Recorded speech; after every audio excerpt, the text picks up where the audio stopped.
The following podcast contains naughty language and ridiculous situations. Listener discretion is advised.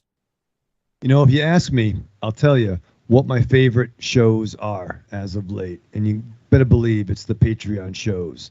But what's special about tonight's Patreon takeover is we are joined by my tag team partner, the Dominican Devastator. All right, Kobayashi Maru, original crew. So you better believe when Downtown JC and Double D is on the mic, you better believe I strap on and welcome the Trick or Treat.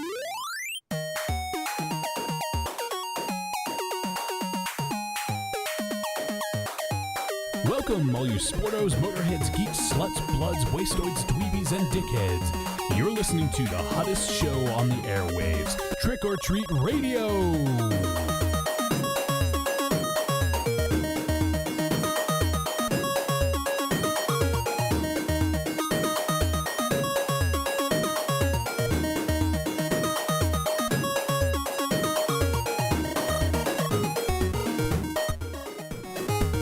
Welcome to episode 514 of Trick or Treat Radio. Might help if I unmute myself. Trick or Treat Radio is the world's most dangerous podcast and is recorded in front of an undead studio audience here at Castle Wolfenstein. Also in the lair of La Swag within the Raven Chateau. Also in the lair of the gods and from the Kobayashi Maru headquarters, apparently. Or at least Kobayashi Maru South. Is that what we're calling it, Raven Chateau? Yes, we're working with marketing right now, but yeah, Southern DR right now. Yeah, we can't. Right. All right, well, can't give.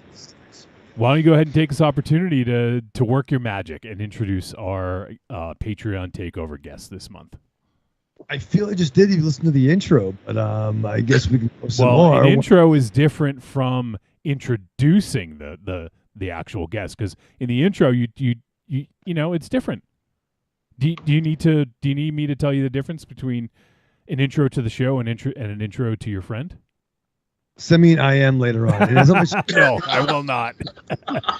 I'd send you shit. Why? I'm off tomorrow. It could be late. Well, probably will be while I'm getting the episode ready to upload. Our current and next guest, not only is he the master of the Dominicazzi, not only is he the leader of all the Dominicaholics that are running amok everywhere in the world. You know what I mean? The Screen Went Black, that confused me. I thought it was the album. I'm not sure what happened to my perspective. It happens every single time, Raven Shadow. You still confuse me, and you tell me to do things, and then you confuse me when I'm doing things. And I'll call you a motherfucker, too. He's calling me a motherfucker. Not only is our guest a person who doesn't call me a motherfucker, laughs at my jokes. He should. All right. He jumps in where he needs to be. He's Double D, and can't you see? Fucking Five to the Sky, Patreon for life. Double D, purveyor, fine Mama Juana. Let's not forget that. Right, here we go. Yeah. The Double D's a bit under the weather, but he got his medicine right here. Oh man. Aged, from the finest herbs, in Zang Bang, Dangong, all over the place there, all over the place. The finest herbs and dirt. Isn't there dirt in Mama Juana? Yeah. Hey, some dirt and herbs. It's fine. It's good. Nothing wrong with that. I mean, we all eat vegetables. It comes from the dirt, right? Yeah, some leaves in there. Some leaves, some dirt, some worms, some pesticides. Yeah. You just chase it down with some Mama Juana, and you're good. Mm-hmm. It cures AIDS and cancer and all that stuff, man. It cures it all. Oh, man. Put that, wrap it up, be fucking good to go. Well, Double D, first off, it's great to have you back, my friend. And also, thank you so much for supporting the show and helping us out and keeping things going. We appreciate it. And, obviously we love hanging out with you. So it's kind of a, it's a sort of a double thing. Well, it's a Double D for double dip, Yeah. So, likewise, I love hanging out with you guys, man. So this is a treat for me too, man.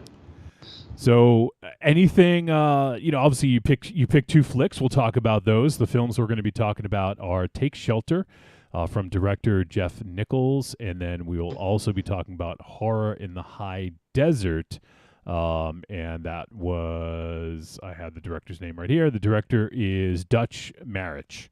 So we'll also be talking about that later on in the show. So we'll find out why Double D picked those as we discuss them. And all I'll say is I think I have a new movie to add to my uplifting film festival that starts with Requiem for a Dream, then goes up to Take Shelter. Yeah. Jesus. I have Schindler's List, Yeah. Boys Don't Cry, Requiem for a Dream. I think those are like my top three there. Yeah, when you're feeling good about yourself, you just got to fucking knock yourself down a few pegs with those films. Jesus Christ. Oh, man.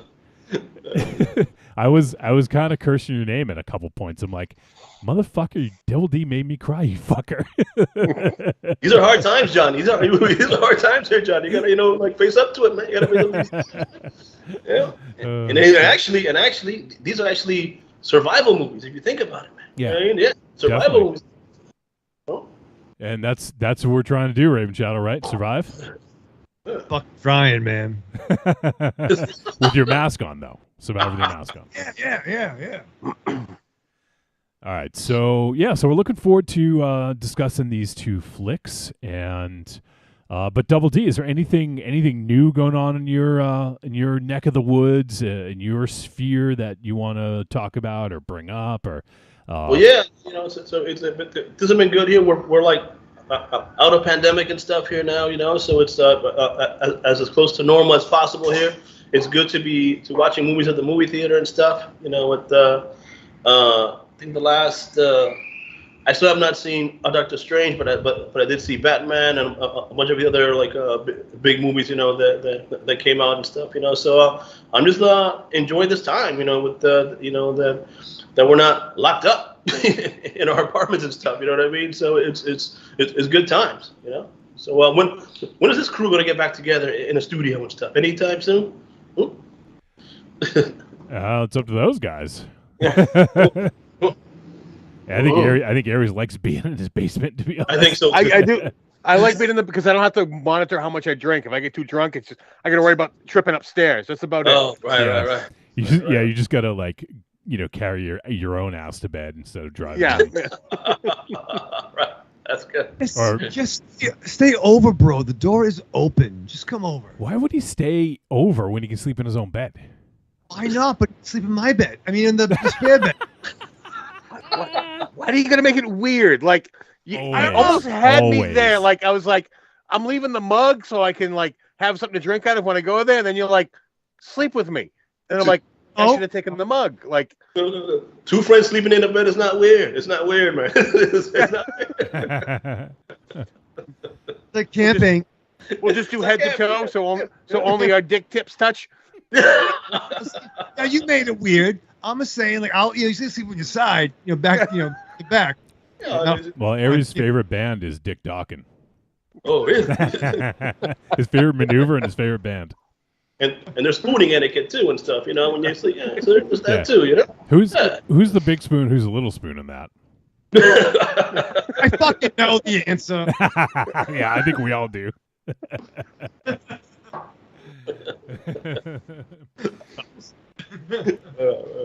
So awesome to have Double D here, and we're going to talk about those movies in a little bit. But as we normally do, we kind of shoot the shit for a little. I'm trying to think if there's anything big that went on this week. Well, obviously, we've been talking about this, but new Obi-Wan Kenobi dropped, episode 4. Stranger Things has been out now for a couple weeks. Do you guys? I forget. I know Raven Shadow is behind. Has anyone watched all of part 1 of season 4 yet? I have not. No. Aries? No. Okay, I've only seen the first. Is it 3 episodes? 2 or 3? I think it's 3. I think we watched 3. Because they're longer, it's more difficult to kind of watch a couple in a row for me and T-Dog. So, I think I heard it's scarier. Is that true? Yeah, I would say so. Yeah, it's. I mean, they always had an element of horror involved, but Yeah. I feel like the storyline lends itself more towards like a direct horror sort of feel to it. Gotcha. I mean, I only saw the first one, and the way that ended, there's no ifs, ands, or buts. It's a fucking horror show. Oh like, yeah. Right. Like I was like it. That completely caught me off guard. I was like, oh shit, like because I Yeah. wasn't expecting them to like dive into the pool. Like normally they're just kind of teetering around the shallow area. They just dove head first into the deep end with that. Yeah. Yeah. Yeah. So it's I think it's worth checking out. And when the second part, I don't know, I guess they released in 2 parts. So when the second part comes out, I'll probably at that point hopefully be caught up to that so that, I don't get any spoilers, because I think the second part is only 2 episodes, but one of them is like 2.5 hours. It's like a fucking feature-length film. Oh Jesus! So, Corny's hanging out. He says, "What's up? What's up, Corny?" Thanks. Corny is also one of the quarantine titans. We got 3/5, or is it 3/5 or 3/4? I forget. And Ares is on the reserve list as well too. He's on the reserve. So he's like Spider-Man, like with the Avengers and stuff. He's like that. Just say yes. Just say yes, Ares. It's fine. Say yes. That's all you have to say. Okay, yeah, sure, yes. No idea what's going on. Okay. Do you want Raven Chow? Do you want to explain the Quarantine Titans? Oh man, Quarantine Titans is a very amazing faction that came out of the pandemic. The original crew is myself, Double D, Evil Corny, and our boy Rocky. So it's very nice. It's a very international chat room. We're international. You know what I mean? Why are you corrupting Rocky? He's such a nice boy. Rocky's not. But he's remarkably correctable. I saw a lot of messages over the last couple of days of what happened to him too. I feel terrible about that. But Rocky definitely, he's your pusher man, baby. He's a pusher man, yeah. I love how when you explain the group, you got to list yourself first. Oh, of course he does. Of course. Isn't that grammar though? No. Isn't it grammar? It's actually grammar and grandpa. Complete opposite. If you're including yourself, you list yourself last. Not Raven Shadow. Saying, I mean, like me, myself, and I, and Double D, and Rocky, and Evil Corny. Johnny just did this. He did him. No, he did you. And those. What? Oh God, he was making fun of you. Yeah. Don't make fun of Wolfie. He is clueless, man. Raven Chow, you went on a vacation. Dude. Dude, dog. Dude, bro. No, I went on vacation. I've been Wait, before you get any further, Raven Shadow, did you go on vacation or did you go on vacation? It wasn't that kind of vacation. Okay. Yeah, that was not. Well, He's a little confused. Jesus. Not like that story. It was a different kind of vacation. We were in a safe house, bro. It was nice on the beach. Oh, so like Michael Shannon. Okay, it was, dude. There was some fucking similarities going on this weekend. It was fucked up. Some art imitating life and vice versa. But no, we had a nice little, what they call that, an efficiency on the beach. It was nice. Took Ollie. He barked at everybody. Of course he did. Over the neighborhood, but it was nice. We hung out. We saw my parents, and went to there, hung out with them for a couple of days. That was fucking a trip too with Al. But no, it was nice. And we came back today, kind of relaxed, chilling. We saw some seals. We saw not Kiss Moreau's, but the actual like aqua dogs. You know what I mean? Aqua Dogs. Okay, yeah. Not like aqua dogs, right? Yeah. Is that your favorite band? Is that like Budget Aquabats? The Etsy version of Aquaman. the Wish version. The hip hop version, the aqua dog, the Z.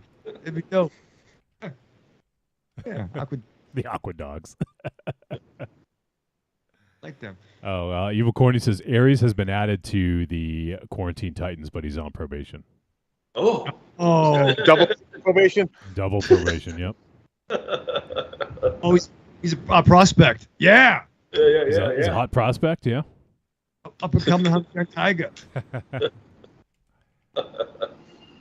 Oh, here's something. So a couple trailers dropped this week. Well, several trailers actually.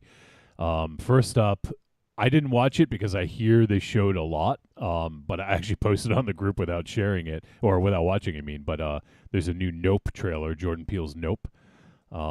It's like a 3-minute long trailer, and I like read some of the comments and people were saying, "Why'd you show so much?" So I was like, I'm just gonna skip it. I want to see it anyways. So.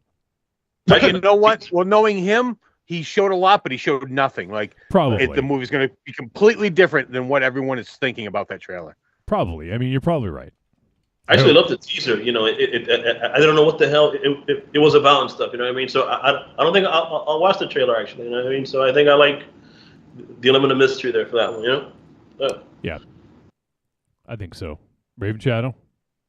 I didn't see that, so I'm gonna see it. I'm gonna see it. I'm sorry, we'll probably do it on the show, but like I definitely don't. I don't want. I just want to see it as it is. Yeah, Nope. we Nope. probably will do it on No, the show. we won't. No. Nope. Nope, you won't.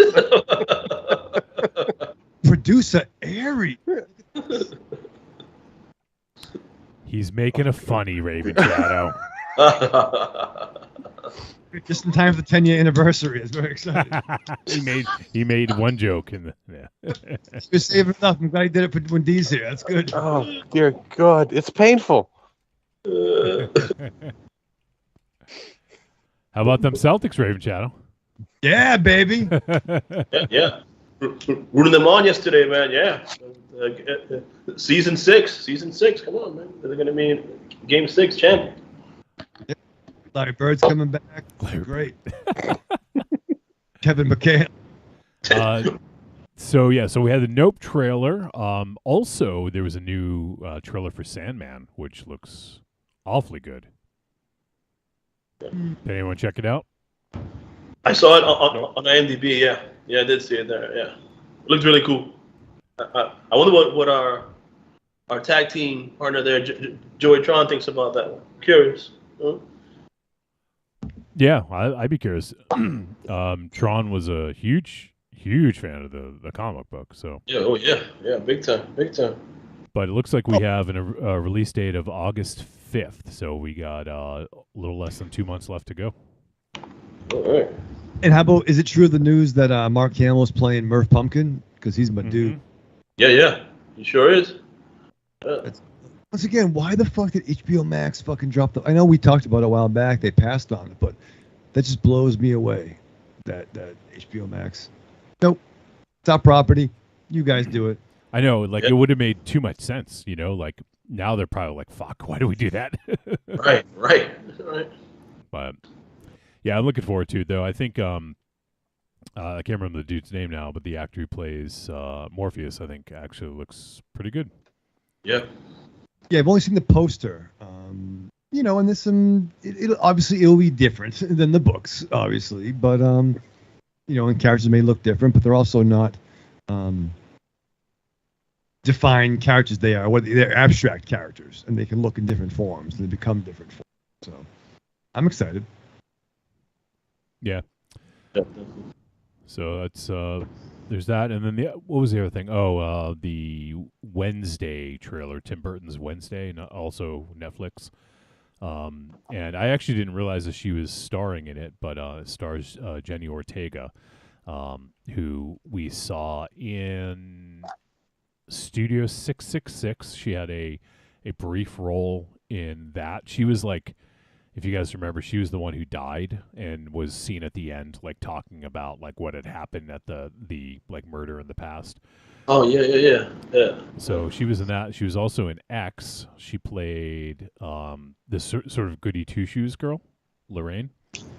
Oh, The one who wanted to get into the movie.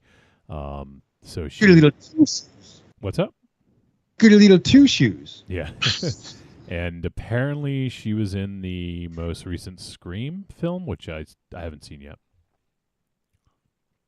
Yeah, all right. So, Uh, but Black Adam came out too, right? what's up? Black Adam trailer came out too, right? Oh yeah, and that too, yeah.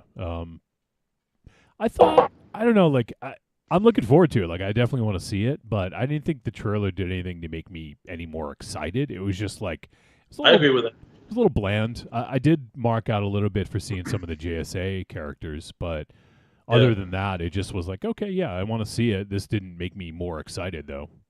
Sure.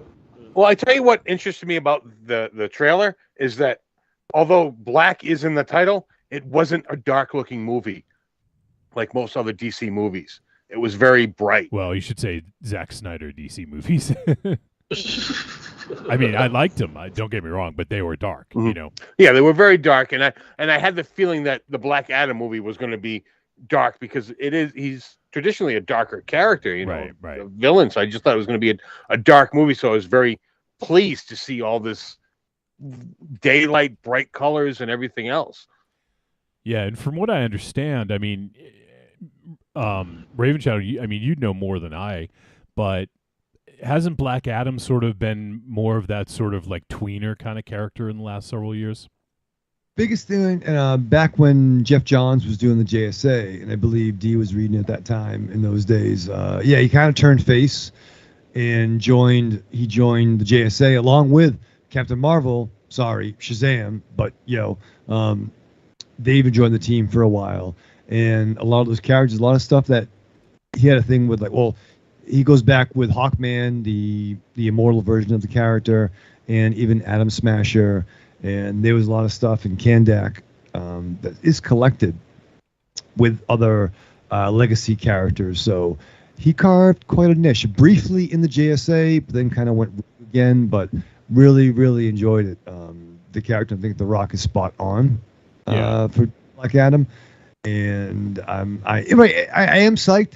It wasn't a crazy trailer, but I love seeing Atom Smasher.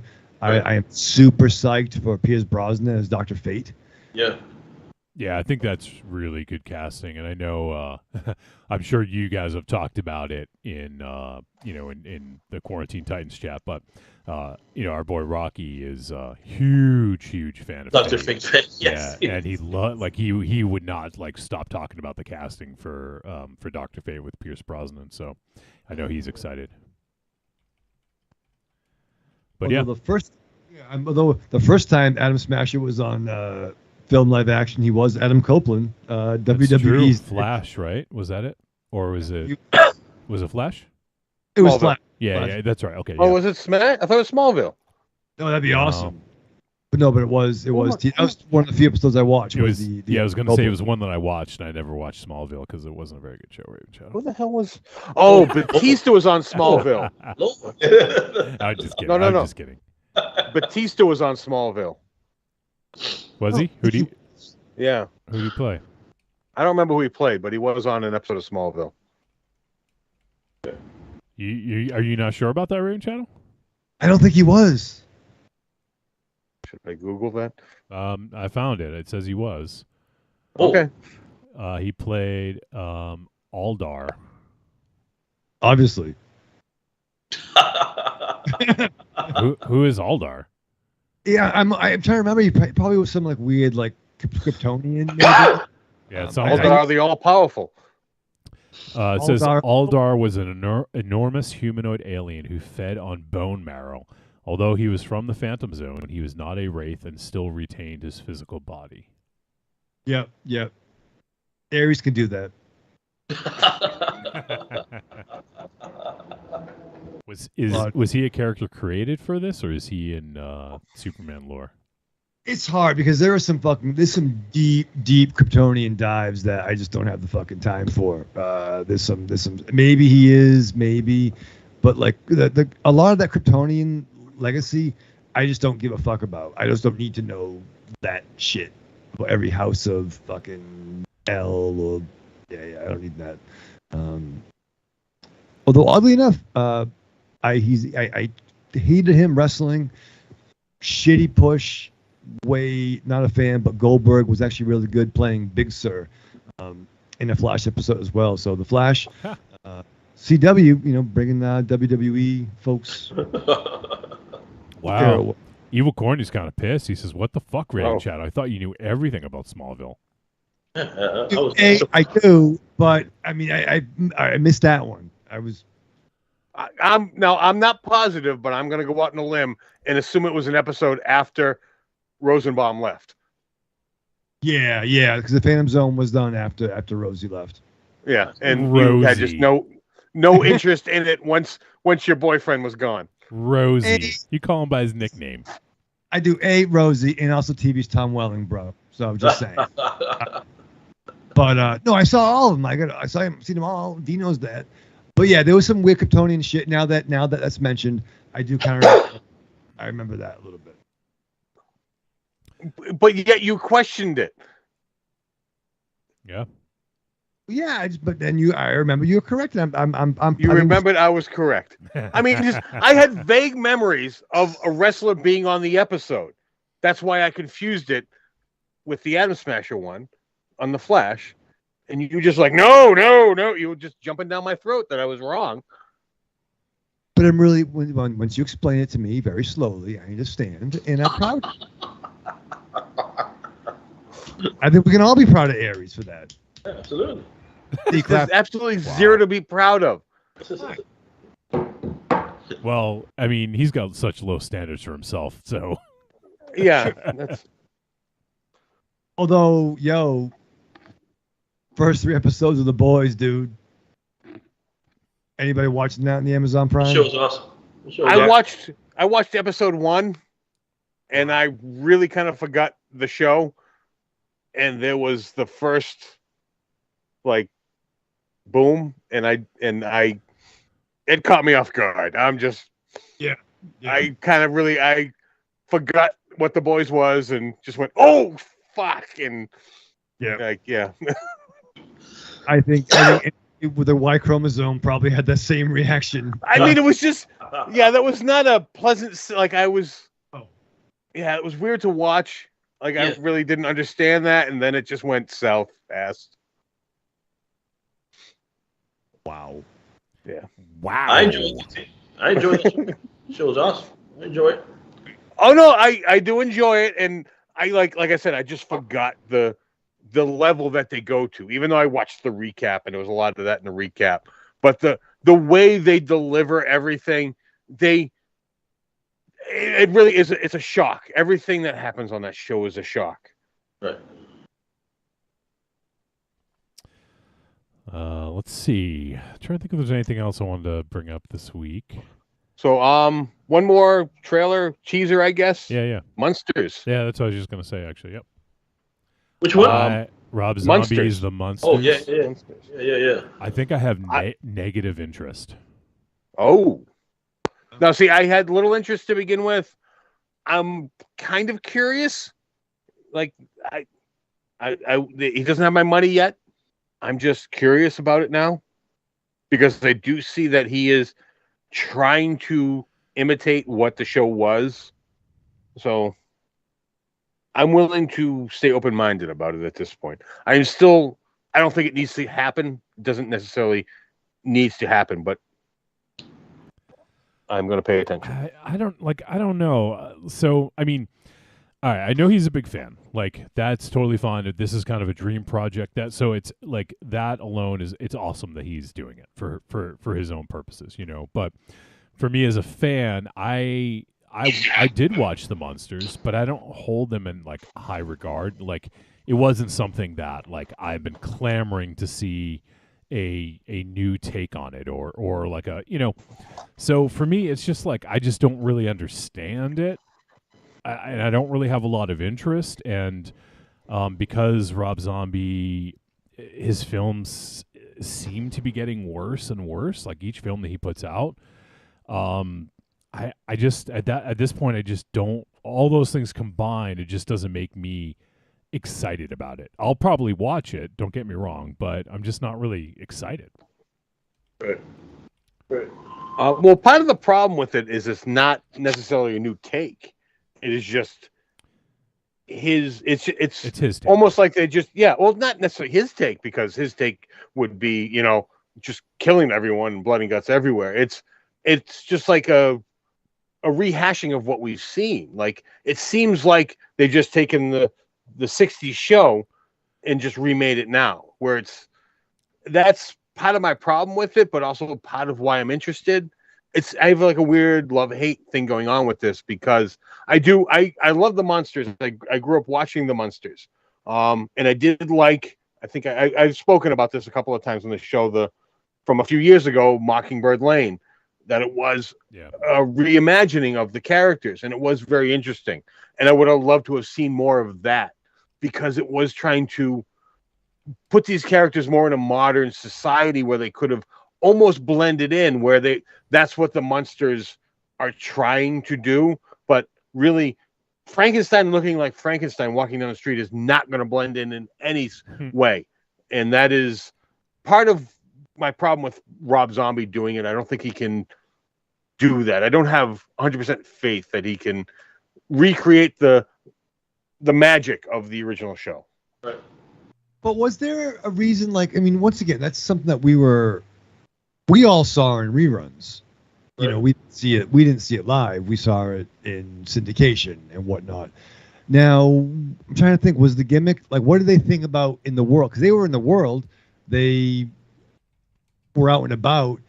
Was it almost like the Coneheads were they're from France? What did the rest of the world think about the Munsters being around them? They recognized that they were different, but it wasn't addressed. They weren't like, we're from France. People just kind of looked at them sideways and went, oh, okay, they're different. Like, it was almost like, being that it was the 60s, I think it was more of like a race thing going on, where it was just like, it was the black family that moved into the neighborhood. That was kind of how they were looked at. They were different than everyone else. Like, I think it was a little subtle race relations thing. I always thought of it as I remember in syndication and reruns, it always came after like Addams Family or something, or nearby the Addams Family. You know what I mean? So it was kind of like that. It felt like that vibe for me. The Addams Family had this macabre, setting, but they were in the neighborhood. And it was just like the norm, like what Ari said. It was the same thing. They were just there, and it could be race related, like Ari said too. It could be. Very well be. Yeah, I just don't think they were embracing it as other shows at the time were tackling it. Star Trek at the time, they were full blown trying to dive in and tackle the race relation thing. I think the Munsters was doing it more on a subtle level. The thing, I don't know. Inherently, I feel like that's problematic to to have an analogy about race relations with an all-white cast playing monsters. It's just, I understand it's it's in the past. It happened a long time ago, and things are different now. But if you look at it now, it's it's kind of problematic. Well, it is kind of tough but that was the way race relations was dealt with in that era. I mean, like I said, Star Trek was very, very on the forefront of that for their time. Yet they had a character that was split down the middle, half black, half white. That's just how they kind of dove into it, and that character was played by a white guy. Wait, which character in Star Trek? I don't remember his name. It's from the original episode, the original Star Trek. We're not diving down a Star Trek wormhole. Google it. The thing I love is when with the new Star Trek shows, people posting that meme of pissed because now Star Trek is woke. It's kind of where the fuck have you been?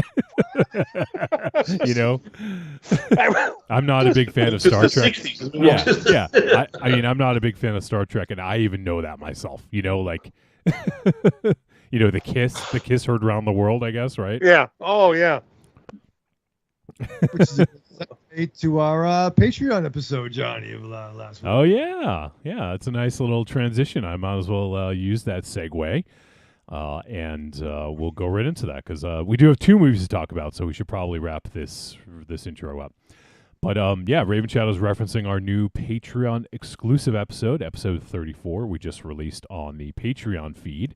And in that episode, it's June, it's Pride Month, and we figured we'd do something a little bit different, something we've never done before, and that is to spotlight, like characters in media that are, part of the LGBTQ sort of like community. So, we named a bunch. We actually had some I think some pretty good discussions about it and kind of our thoughts about maybe where we were and where we've come and just how representation matters. So, I think it was definitely probably a little bit different from most of our Patreon shows or just most of our shows, period. But I think that it ended up being pretty interesting. Do you agree, Raven Shadow? I do. I think it was interesting. It was fun. Had a plucky spirit. And a passion with a plucky spirit. So you guys can check that out on the Patreon feed. And if you are not already a Patreon supporter, you can jump in there for as little as $2 a month. That's it. $2. You can go ahead and you get a Patreon exclusive episode every month, and you get access to all the previous episodes. So a lot of shows, what they do is they keep only like the most recent 100 episodes on, available on podcast feeds. But no, we go all the way back. All 10 years of our episodes, almost 10 years, are available for free.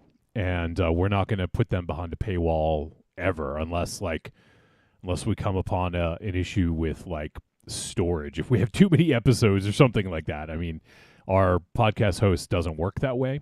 So I don't think that'll ever happen. But yeah, we don't have any plans to put any of our episodes behind a paywall, the weekly ones anyways. But it's like the public radio thing, we can't do this without your support. So, if you guys do enjoy what we do, all you got to do is just sign up for Patreon and you can join for as little as $2 a month. And with that, you would get access to the exclusive episodes. We drop 1 a month, and then it goes up from there. You can join the higher tiers and get access to the video feed of the Patreon exclusive episodes if you prefer that. And then we also have some other options in there, and also and what enables Double D to have his Patreon takeover is he's in the highest tier possible, and he's provided us a lot of support over the years. So because of that, we do Patreon takeovers, and we have a limited amount of them. So if that's something you guys are interested in, I think we cap it at 12, and we're at like 8 or 9, I want to say. So we do have a couple spots left if you guys are interested. That's the highest tier, but you get everything with that. So give it a look, patreon.com/trickortreatradio. And we do have some other stuff in the works for, for some special stuff coming up. We got like, not that it really is I'm not like a big person to talk about like my birthday. My birthday's coming up. We used to do a big thing because, not a big thing, but MZ's birthday is the day before mine. So we used to always try to do something, but that's coming up. And then we also have at the end of July, that's our 10-year anniversary. So I may want to see if we can time something around the 10-year anniversary with a Patreon exclusive kind of deal, Raven Shadow. I think that would be kind of cool. Interesting. Evil Corny says it was a good Patreon episode. I got name dropped. Yeah, Corny. Did you name drop Corny? Did I? I forget. I don't remember. 1 out of 2. I mean, we had probably both. I'm going to go with Raven Shadow. 1 out of 2. Yeah, you probably like Corny. Yeah. Yeah. Yeah. Corny. Jesus. I'm off tomorrow, bro. Call me. Not That's now. exciting. Not right now, Corny. Not right now. Not now. I gotta take some time off. I have like 5 weeks off, and we're halfway through the year almost. And I had taken like 1 day off, I think. So I gotta. Yeah, but you had like 3 weeks off leading into some kind of holiday, right? Yeah. So at the end of the year, my company usually we usually get like around 10 days off around like between like around Christmas through New Year's. And then like if I have PTO, I got to use it or I lose it. So I think last year I had like 2.5, 3 weeks off in a row. Yeah. I feel you have more time than Morris Day. I'm not sure how that works. I work does he dress like Morris Day? Does he dress like? Oh wow, you dug for that. That was a great one. You just waited back. Raven Shot, I work for a company that values me as an employee. What are the hours? Whatever I want, honestly. Look a brother up. I sometimes work like at fucking 2 a.m. because I'm a fucking idiot. But because Double D and I were thinking about moving to Maryland. Hook us up, bro. That's kind of, well, it's not really the midpoint, but it's a midpoint between Massachusetts and the Dominican. Yes, I guess so. It's like in Casablanca. Kind of like that. By the way, Double D, you ever see David Ortiz down there? Oh yeah, yeah, plenty of times. Yeah, plenty of times. Yeah. So we boys actually, him and Pedro Martinez. Yeah, man. Nice. Yeah, so it's all these players are here, man. Stuff like Mr. Ramirez was here. All the Boston players that we grew up with and stuff. You know, the Dominican ones. Yeah, we're all here, man. That's awesome. All right, the next time you see Ortiz, give him a big kiss on the lips and say it's from Aries. I may get punched in the face, but and have someone recording that because I got to see how that's going to go. Oh shit! If he pops, he's like, "Yo, I love Aries." yeah. He's like, "Oh shit!" Double D's laying there, bloodied up, and he's like, "It's from Aries." He's like, oh, "I love Aries." Sorry. Let's use somebody else. Yeah. You have to go to America Line. That's great. He thought it was someone trying to fucking kill him again. Jesus. Don't surprise David Ortiz in the DR. Yeah. You would think he'd be like a fucking king down there, right? Right, Double D? Yeah. Those dudes are like royalty around here. Like, you know, Pedro Martinez runs around here with like no security. Like, no one's gonna rob me here. He just walks around the streets around here, like no security and stuff. You know, so it's pretty awesome. And from what I've seen, I mean, we don't need to get too deep into this, but from what I've seen, they do a lot for the Dominican too, for like especially the baseball programs and stuff down there. Oh yeah. They have a lot of children's foundations here, the hospitals. You know, like a lot of nonprofit stuff here. So they definitely take care of the island here. They really do. That's awesome. I don't know where we're going with that. We almost started talking about that, but I think we were done talking about the Patreon. So patreon.com/trickortreatradio. Check it out. Consider supporting us. We would appreciate it greatly. There's a couple other ways you can support. You can go to trickortreatradio.com. You can scroll down, look for the Amazon logo. You find it. You click it. It's going to bring you to Amazon. It's going to input our affiliate link. And Raven Shadow, everything they purchase in that session will get attributed to us. We'll get a tiny little cut. It won't cost them any extra. But it's enough to help keep the lights on. There you go. So you can help support that way. Even if you do the Patreon, you can still use our link because, every little bit helps. And that's the thing. The Patreon supporters are part of the roster too. Like people, we want to keep doing the show for free. We're at 10 fucking years, a lot of it out of pocket, for Wolfie. Yeah. True. I show up and say Bombaleo and Aries says nothing. But so, really support Wolfie on this and use our Amazon link. You're buying shit anyway, right? Right. Buying charcoal. You're getting briquettes. You're getting some, you know what I mean? All right. Anyways, the last way you can support us is to go to trickortreatradio.com, click on store, and there you can go ahead and buy the greatest hits of Trick or Treat Radio volumes 1 through 3. It's just a sampler throughout the years. It's got the highlights, the lowlights, the midlights, everything in between, the songs, the arguments, the interviews. You name it, it's on there. If you miss MZ, lots of MZ on there. So go give those a look. There's 3 volumes, and I believe they're $3 each. And it's like, I think there's like close to 90 minutes of footage on each one. So if you guys want to help, that's another way you can do it. So, all right. Well, that is going to wrap up this. But Raven Shadow, I know you went on vacation, but you had 2 movies to watch. What did you do to prepare for these 2 movies? Oh, we saw some seals, John, as we talked about in the wharf. We saw that. We went for a ride. Took a lot of shortcuts that took us the long way with Al. That was fun. Had a lot of food. That was nice. And then we watched the movies. Over vacation. It was nice. And there were some questions. Man was like, "Yo, why did D pick this?" And I'm like, "Yo, I know D. I'm waiting for the ending." On some movies, there were some questions. Some endings in some other movies, I knew the answers. So, I mean, there's a lot of things to talk about, and we're going to get there. You know what I mean? But then I watched my, Kobayashi Maru best of. I watched Double D come to the Royal Rumble. We rumbled it down.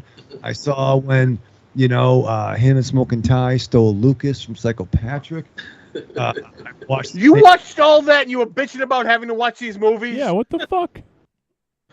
Dude, I know the time. I can timestamp it and put it on. I can clickety-clickety-click. But you were bitching about having to watch the movies! It still doesn't take away from the time it takes to watch it.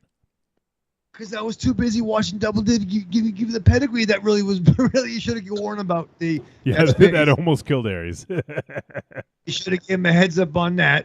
But then, you better believe I put 5 to the sky and I strapped on. You go through your week with the same old routine.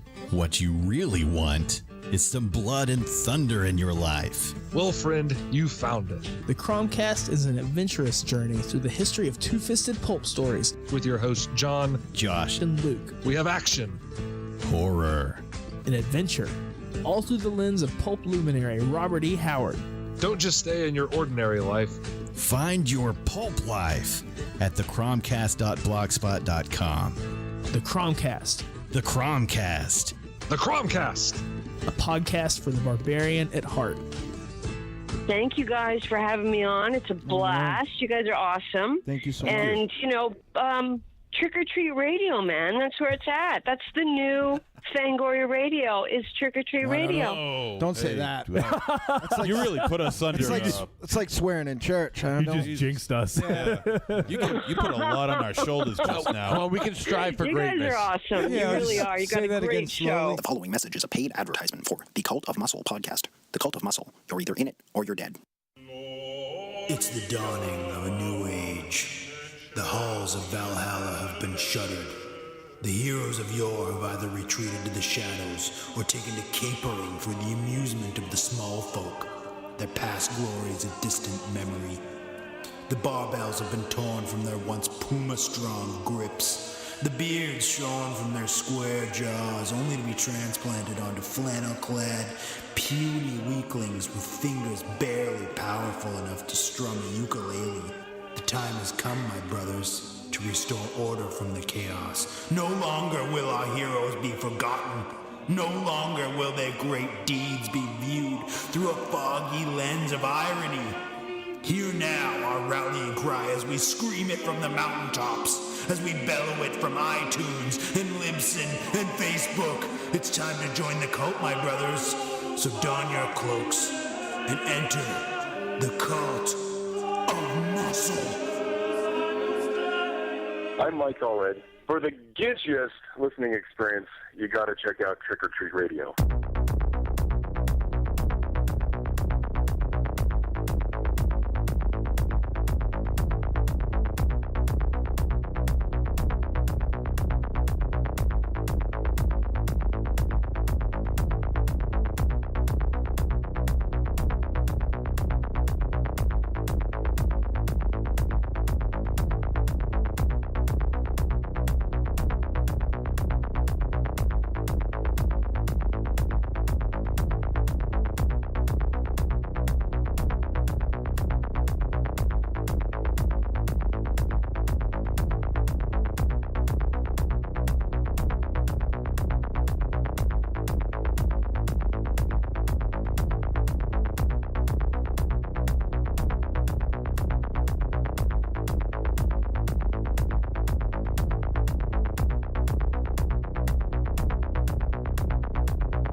right, we're back on Trick or Treat Radio.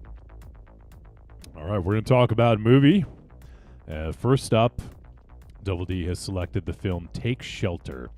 And this film was released in 2011. It is rated R, and it is 2 hours 1 minute. It is written and directed by Jeff Nichols, and the film stars Michael Shannon, Jessica Chastain, Shea Whigham, Tova Stewart, Katie Mixon, Natasha Randall, and Robert Longstreet. And the synopsis: plagued by a series of apocalyptic visions, a young husband and father questions whether to shelter his family from a coming storm or from himself. And this is a drama sci-fi thriller.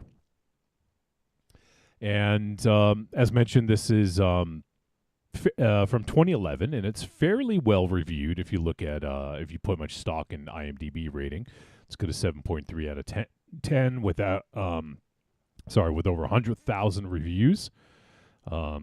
So it's pretty well renowned, I guess you could say. Now, Double D, what prompted you to choose this film as one of the ones that we would discuss on this Patreon takeover? Well, one, I think during one of the episodes, the name Michael Shannon got thrown around, and like I like Michael Shannon a lot.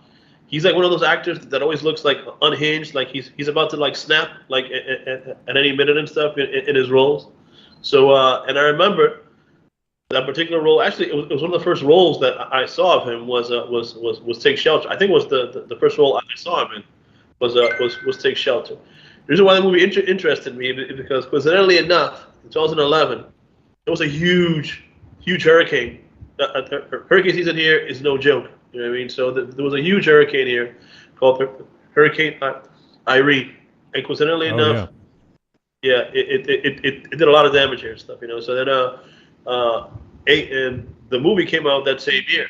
And then when I saw it, and just off a whim there, because I saw good reviews and and I'm like, so let me check it out, and I thoroughly enjoyed it. I just loved I love Michael Shannon. You know what I mean? So I think, like I said, he has that personality trait, like he's like about to like snap, like in any minute and stuff. You know what I mean? So he's a very like unique kind of like strange actor. You know, and I think this is one of his better roles actually. Yeah, and I don't believe I've ever even heard of this one. So, I do like Michael Shannon. We've seen him now in several films that we've done on the show. I'm just trying to think of the ones that come to mind. First and foremost, I thought he was a fucking awesome villain in I'm just drawing a blank on the name. Shape of Water. In the Guillermo del Toro film. He was. I loved his role in that, and so for me, that was one of his better roles that I've seen. But aside from that, obviously, he played General Zod, as we've talked about in Man of Steel, and he's been in several other films. Yeah. What Boardwalk Empire. Right.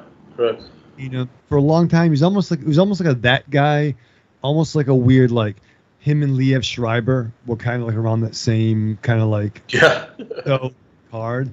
But what I love about Michael Shannon, lots of things, is that he doesn't always use his full mouth abilities. So a lot of times he'll talk like this. He never really opens his full mouth. I can appreciate, but then he definitely has the occasional flip out scene where he'll not quite Nicolas Cage, but he definitely has his, he can get intense. Yeah. Intense. Yeah. Well, I mean, the difference between him and Nicolas Cage is Nicolas Cage, it's to the comedic level. Right. Michael Shannon, it is very serious and intense, and at no point you want to laugh at him. Like you feel. Yep. I mean, especially in this movie, you felt for him. Yeah. Oh, yeah, bro. Yeah. Oh, yeah. The one we talked about, that's right. He was in that movie Night's End that we did a couple weeks back. And his wife was in it. And he probably was like, this looks fun. Let me do this. And he, because we were like, Michael Shannon, like, why is he only in this for a few minutes. It just seems weird, right? But yeah, but his wife was in the film, so I guess that makes a little bit more sense. But yeah, I mean he's been good in the things that I've seen him in. I'm looking at his discography, or not discography, filmography. I'm thinking of music, and he played Elvis in Elvis and Nixon. Oh, really? That was the film. If I'm not mistaken, that was like a theatrical release from 2016. And it had who else is in it? Oh yeah, Kevin Spacey. Shit. Yeah, I know. Kevin Spacey plays Nixon. Sucks, dude. Johnny Knoxville's in it. He plays a character named Sonny. So yeah, Is that based on that famous photo of Nixon and Elvis shaking hands? Yes. Yep. You guys know the backstory to that, like. No, I don't. I don't know the backstory of that. What is it? To my understanding, and correct me if I'm wrong, and I'm sure it will, but because when you say that, it usually means you're wrong. But continue. There's a famous photo of, like, I think Elvis when he's doing his like Captain Marvel Jr. cape phase, and Nixon's being a dick. But like Nixon wanted the war on drugs. He wanted the anti-Beatles. So he figured, all right, Elvis is the anti-Beatles. He's against drugs. Spoiler alert, no, Nixon, he's not. But that's when like they made Elvis like a deputized like DEA agent. And my understanding in that famous picture, Elvis like collected badges, and that was like a badge that he got. He got this badge from Tricky Dick.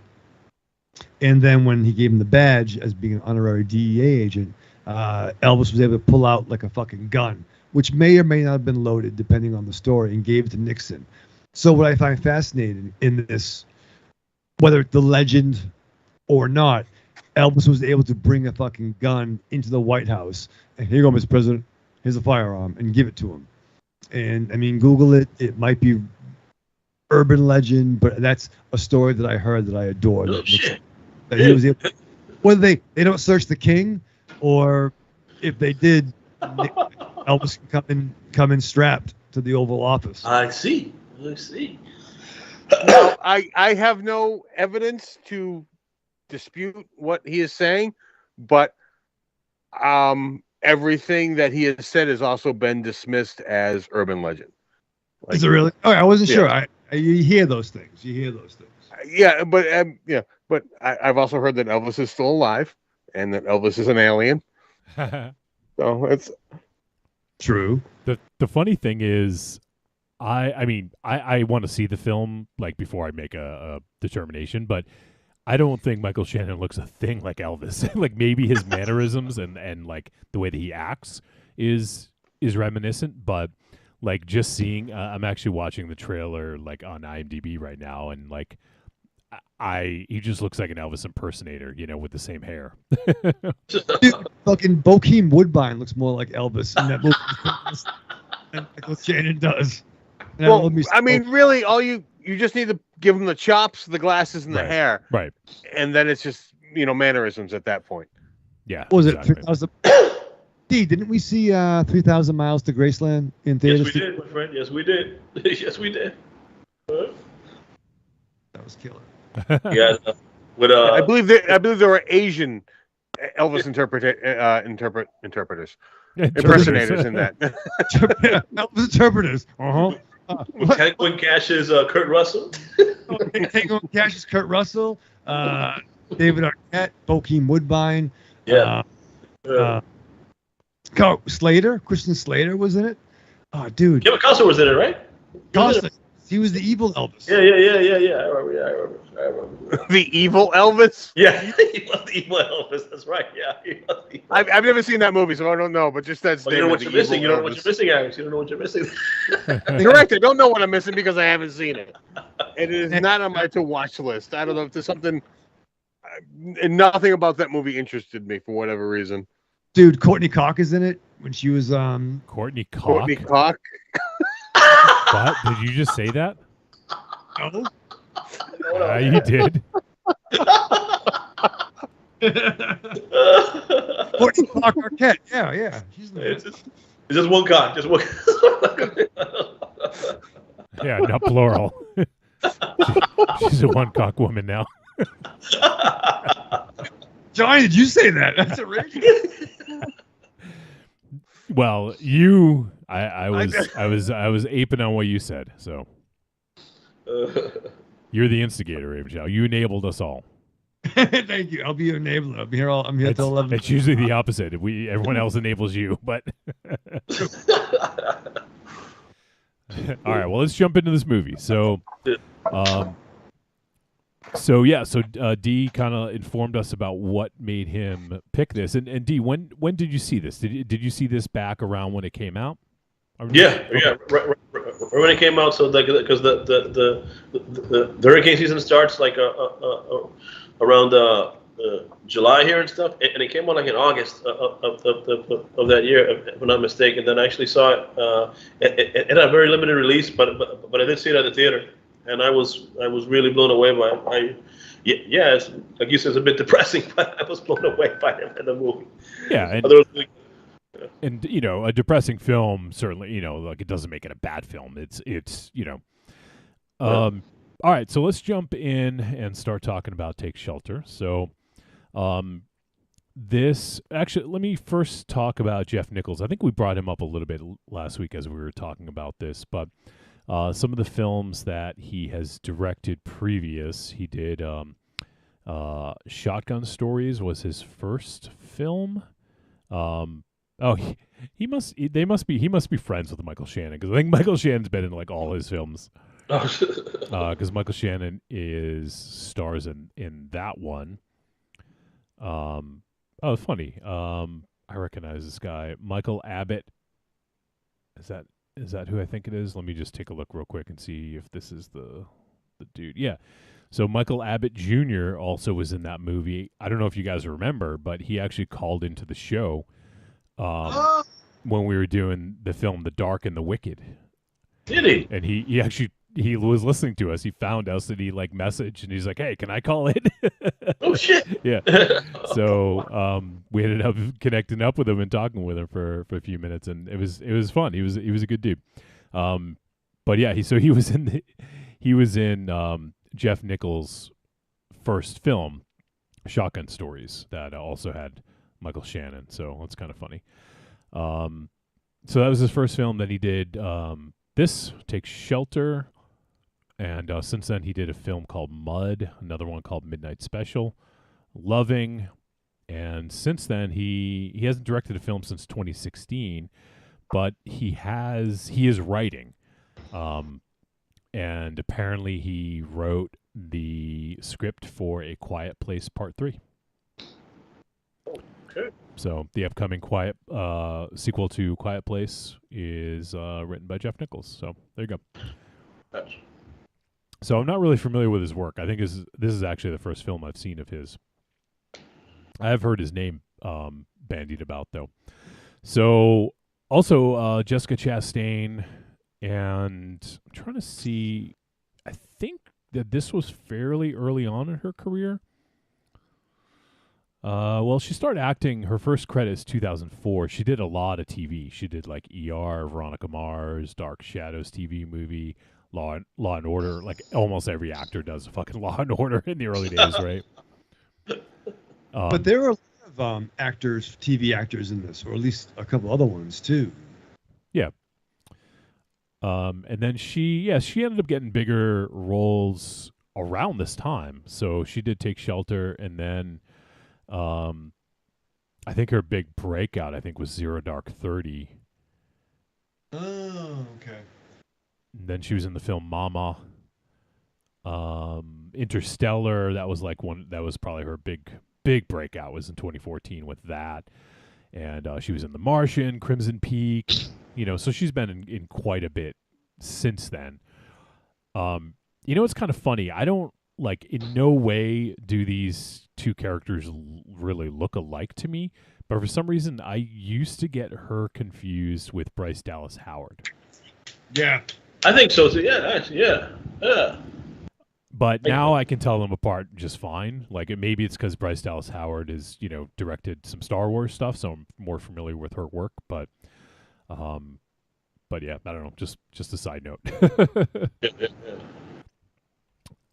Okay, so this flick here, the way it starts out, we have this sort of young family, portrayed by Jessica Chastain and Michael Shannon, or the husband and wife. Like they play Curtis and Samantha respectively, and we also have their daughter Hannah, played by Tova Stewart, which this was surprisingly her only role. She doesn't have anything else.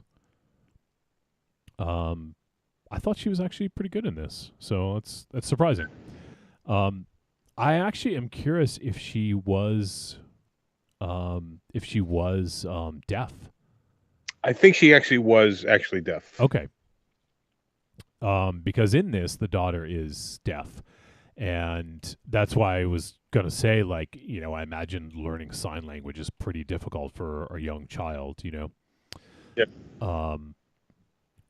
But yeah, so we have this family, and things seems like they're, I guess they definitely have some troubles and some stress because of their daughter, and they want to get her into, I guess she had lost her hearing, so I don't think she was born deaf. She had eventually lost it, and they wanted to get some implants for her so that she could hear again. That was sort of like what they're building towards. So I mean, right off the bat, like, it's kind of like a sad, like, setup, like I really feel for them. Like I guess Aries, I mean, I can't speak to this. All of you guys to some degree can speak to what it's like to be a parent. But I mean, that it kind of broke my heart just seeing that, like I can't imagine what that's like.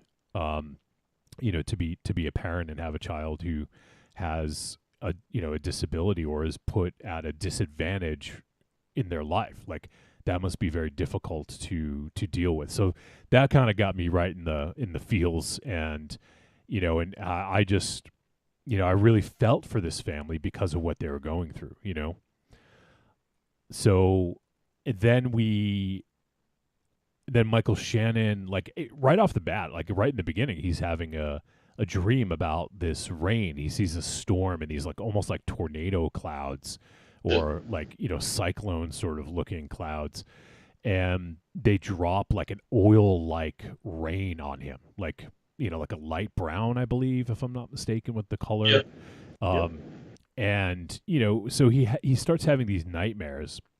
And you don't know if he is being like prescient, where he's like seeing things that are going to happen, or if maybe he's just a little bit crazy, like that's kind of like where it toes the line.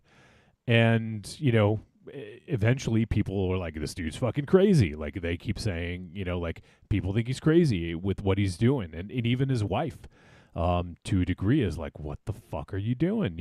And so it goes from, those dreams, and his dreams get progressively worse, and he acts on them as if they're real, because to him, he says they're not dreams, they're feelings or emotions, so it feels like it impacts him greater than someone just having like a nightmare, because he wakes up stressed out about this, and there also is some other stuff. His mother, like he had a tough upbringing. His mother basically abandoned him. She was schizophrenic, and then his father died. So like, and he does visit his mother. I think he visits like once a month. You could tell that there's a little bit of like maybe resentment there. Something Right. that, he doesn't really want to go visit her, but he knows that he should, kind of deal.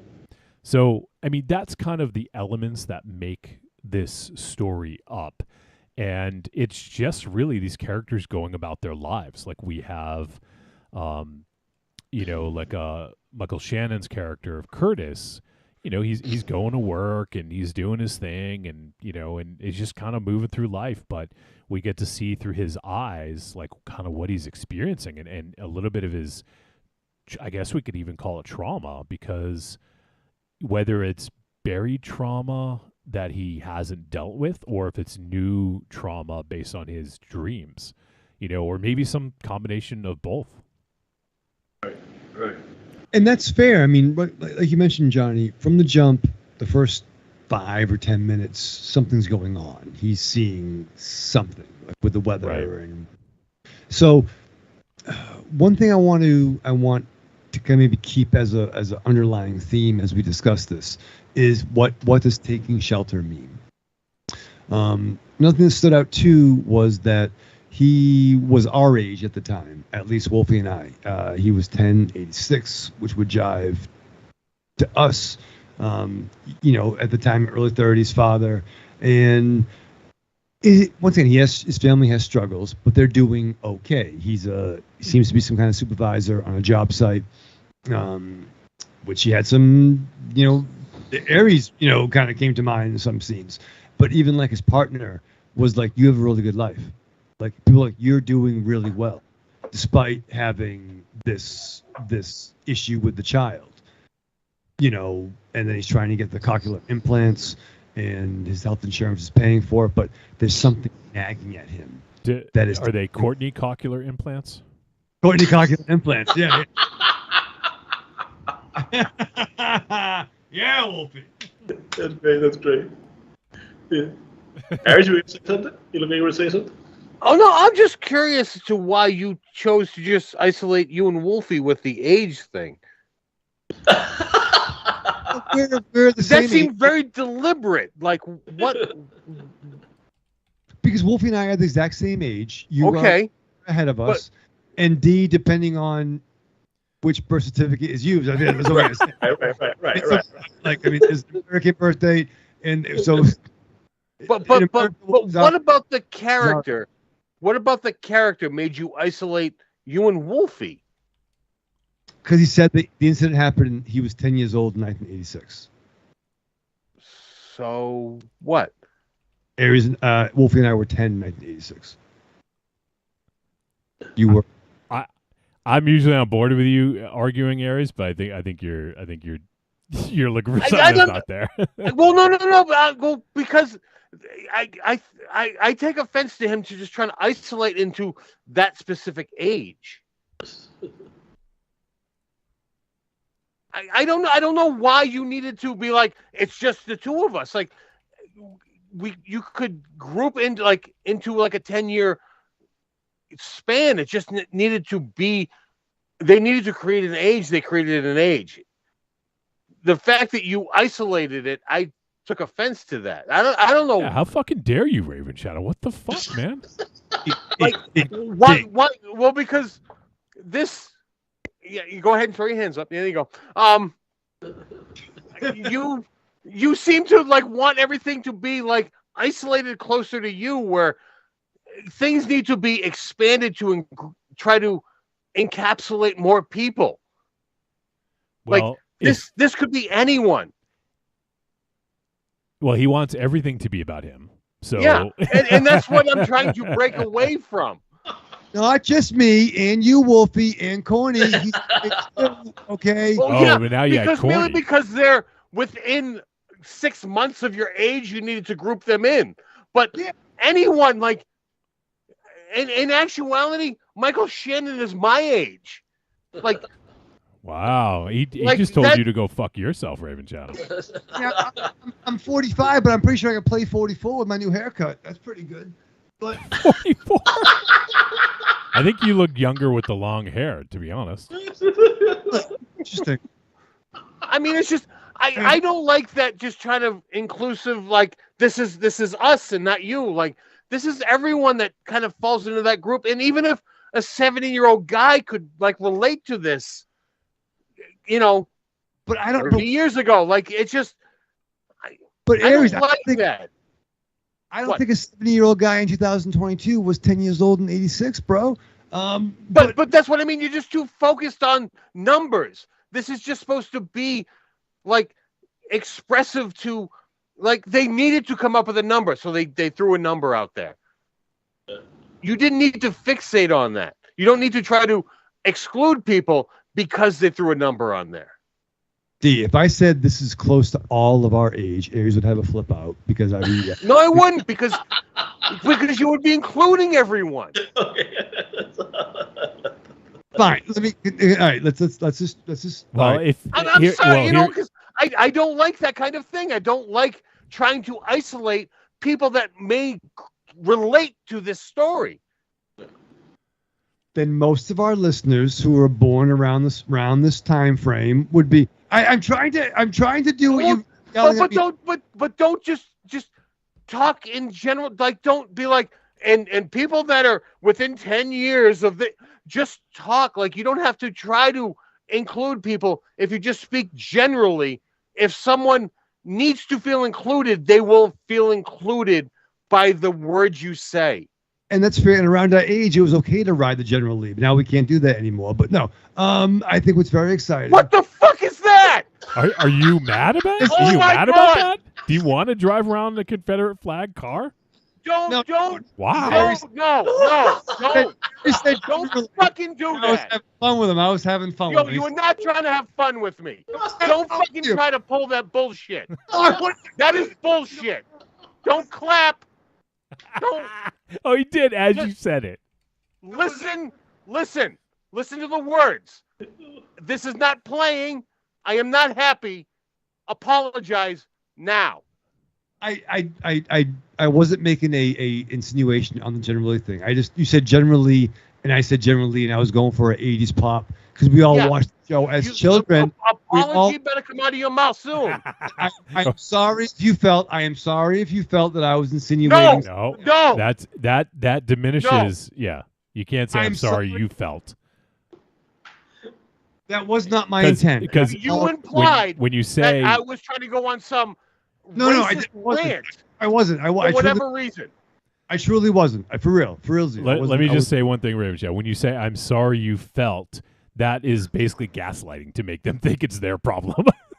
Like, oh, I'm sorry that I hurt your feelings by saying something that offended you. That's essentially what you're saying. I was trying to go for an 80s thing. He said generally. I said generally, but that was not my intent, and I apologize. Thank you. I love you. We're all good. That we. Well, because you know what? Like, yeah, I do like to argue, and I will argue small things. Even though it's small, I may have an issue with it. But when things get isolated to a level I don't like it, and I will verbalize that I don't like that. So Respect. that is where I came from. That, yes, I was nitpicking of a small thing, and this motherfucker like just kicked me in front of a bus. I don't fucking know. We're gonna move on before he puts a hood on me or something. Oh, I love you. Oh my God. Will you come over and give me a hug and a kiss, please? No. Why? With the gas prices right now, it's not worth it, Ray Shadow. You have more booze there. You have more booze there. Come on, drink over here. I'm gonna finish this fucking bottle before the show's done. Before this review's done. So let's return back to it. I think a lot of people can relate to this movie, to this character at least. You know, like I don't know if you guys have had it, but I've had lucid dreams before, very lucid dreams where they feel actually very, very real. And like I think like what Curtis was going through and stuff. He was like Raven Shadow said. He was pretty. His friend told him, you have a good life. Wife that loves you and stuff, despite all the what's going on with the daughter. But then there are all these underlying factors with this character. With his mom suffering from paranoid schizophrenia and stuff. You know what I mean? So and then what later on develops in the story is that when he's 30 years old, right around the time when his mother developed this condition. So once again, it's questioning is trying to question the audience: is he really going crazy, or is this for real? These dreams that he's having, and I particularly enjoy that fact, because you really don't know, if he's it's really like a study on mental illness. But also you really don't know if what he's seeing is for real, right? And I thoroughly enjoy that part of the movie.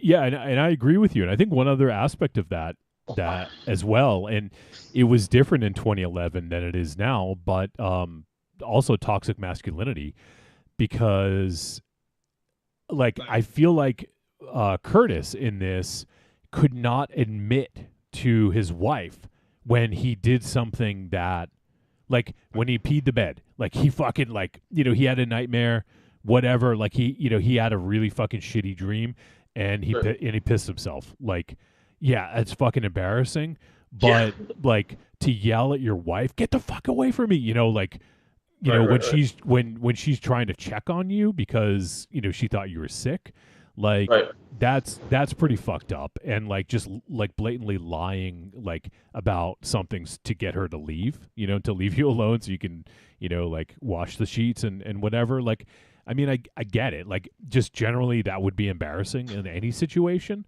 But I mean, if there's anyone you can tell, it should be your significant other, and I don't think there'd be any judgment, you know, especially, you know. But at that point, he hadn't talked about the nightmares to her yet. So I mean, that would be, you know, a bridge for him to cross. Like, oh well, this happened, and then this happened, and you know, he certainly wasn't ready for that. But there's a lot of repressed feelings and emotions, and especially as it relates to his mother. And, you know, in that whole situation and his father dying, I'm sure there's a lot to that happened to his development with those two events. And, you know, just him basically burying everything down, I think might have created this stress and this tension on himself because he just couldn't talk about things. And, you know, on one hand, he was sort of proactive about finding a therapist, which I was a little surprised of, but he still couldn't tell his wife. You know, he was embarrassed for himself and he wanted to do something about it, but he couldn't even tell his wife what was going on. And, you know, and I think that says a lot about his relationship with his daughter as well. So I thought that was interesting because, you know, it's just another wrinkle in it, not only the mental illness aspect, but sort of the toxic masculinity aspect where he couldn't even like come clean with his wife that he's having fucking nightmares, you know? And it was the progression too, even down to the first vision he had. So like, I wasn't sure where this movie was going to go. I know Dee picked it. I'm like, so my first mind was like, is this kind of like a weird Mist kind of thing? I'm thinking about the film adaptation. Oh, the movie The Mist, yeah. Yeah. So I'm like, what does take shelter mean? And then like, even as is it Clarence or Cliff? What's his name? Curtis. It's neither of those. Oh yeah, Curtis. Definitely a C word. As Curtis. Like, Curtis Cox. Curtis Cox. True. When Red was having the thing and he bit the arm, you know what I mean? And like, the dreams would have lasting implications. Right. Yeah, like he'd have to act on them. Yeah. And like, what the fuck's he doing? And she's like, the wife was pretty cool for all of these changes overall at the start. Like, she's pretty supportive. She stood by him for everything. And the only time she really got fucking heated was when he got fired from his job, which rightfully so. They had just got their daughter into this program where they were going to get her the Courtney Cochlear implants. And you know, and then the doctor was like, "Oh, you actually have really good insurance." Blah blah blah, like talking all about that, but he didn't care because he was so driven by this obsession with shelter, you know, and I think it is a metaphor for hiding your problems, right? Like he, in this case, like he buried his trauma like deep in a fucking like, you know, like in a shelter inside of him and locked it up and didn't deal with it, you know? And I feel like that's what he wanted to do when the world fucking started weighing down on him. He just wanted to go hide in the ground and just completely ignore the world. So I feel like there's a parallel there between his trauma and his stress and his mental illness and all these things. And it's him burying it down inside of him in his own fucking shelter inside of his body, you know? Aries? I don't know. I'm conflicted with that because in a way I do feel Wolfie is right, but in a way I do feel he's wrong, and it is a lot of it is up to interpretation, Sure, to with how he was dealing with it, and it is there is just so much to unpack with this movie, with the with who he would confide in with certain things. Like there were certain aspects he would tell certain people, like, you know, his coworker was helping him with the, you know, expanding the storm shelter, which, you know, most people would be like, you know, you don't need this. Like, what are you doing? Right. He would talk to the female therapist, but then when she left and there was a male therapist, he just walked out without saying anything. Yeah, he didn't even like, want to talk. There was just so much, like, he was just so, there was so much going on inside of his head that it was disturbing to watch it play out. Like,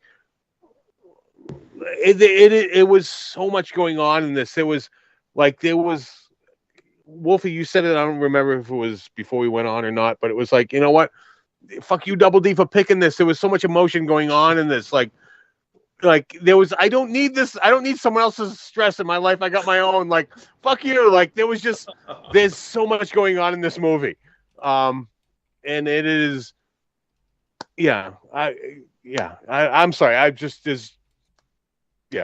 Well, I think Curtis had his own rules too, where maybe at home he was the, for lack of a better term, the what's the term? The Gary Cooper type guy, right? He was the one that doesn't need this stuff. But he realized, like, he went to his primary doctor. And once again, this is Ohio. This is a very small town. I assume this is a small knit community. You know, they all have the VFW luncheons or the whatever, the club.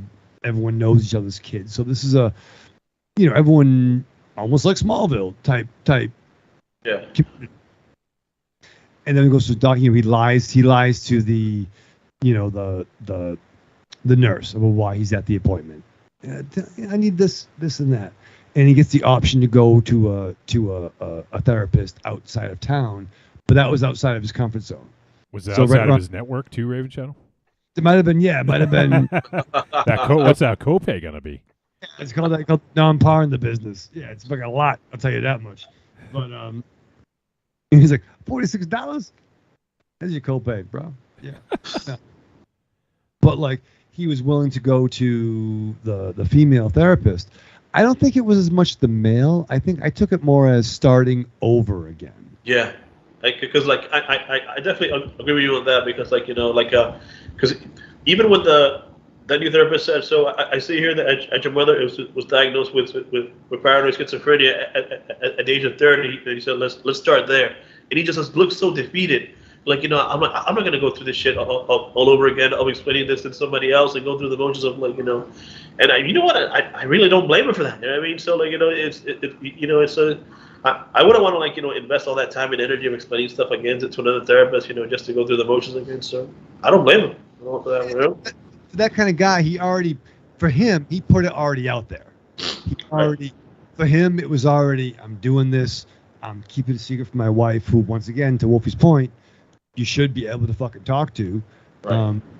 But he kept it, he compartmentalized his emotions in a sense. But yeah, if you think you're making progress, why start again with someone who's clearly like reading, oh yeah, here's your name, we got some of you. Like there's no it's not special. It wasn't like he was picked. He just got this person left, and we get your book, so to speak. We get your. Well, also part of that was the free clinic. Sure. He was looking for the quick fix. Sure, that's true. And he walked into that woman's office looking for the quick fix, and she made him trust. Right. And he did not get that same vibe from that guy. Correct. Yeah, it's there. I mean, there's this is definitely one that and that's why I wanted to do this one first, because I feel like there is a lot to still unpack about this. Even when we finish, I'm sure we're not going to be able to unpack it all. But I mean, the thing about this was one of the things that I thought was really sweet and like heartening about this film was how loyal his wife was, Samantha. Absolutely. Absolutely. And, like, to a point where it's like, okay, I don't know if you should be, you know, like, you know, especially after that, one of the most heart-wrenching scenes, or one of the like roughest scenes, was at that that lunch when at the, what was it, like a church lunch or something like that. The Lion's Den. Yeah, Lion's Den. That's what it was. Yeah. That's it. Yeah. And Yeah. where his old coworker came up and sort of like, you know, like had a talk with him, and you know, and then Curtis fucking flips the table and then flips out. And that's the moment that had, oh man, that kind of destroyed me, that scene. Seeing his daughter like holding on to her mom, like that just, I don't know, like it wrecked me. Like, and I think it was because of, you know, all about their situation and you know, and her disability at this time, and you know, like, and she just puts up with everything because, I mean, she's a child, right? Like, I mean, what's she gonna do? And I just, like, man, that scene just kind of like got me, man, and it was rough. And then at the end, like when Samantha, when she seemingly should have walked out of there and stormed out on him, in his lowest point, she was there for him, and she hugged him. And then when the daughter came over and hugged him, I was like, oh my God.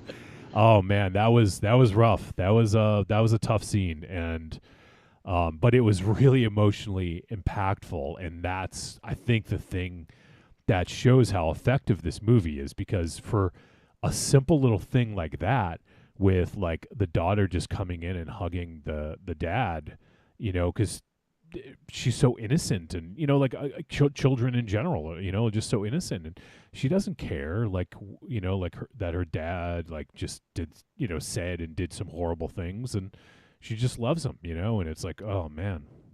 But now, one thing about that scene, though, I mean, Curtis tried to de-escalate it. Like, he didn't want to go because he knew it was a bad idea. Yeah. But you could arguably, he went for his loyalty to his wife and family too. Yeah. You know, some quid pro quo. Well, okay, fine, we'll go. And he told the dude, he's like, not here, bro. Like, not here. Let's just not do it. And the dude. Sorry.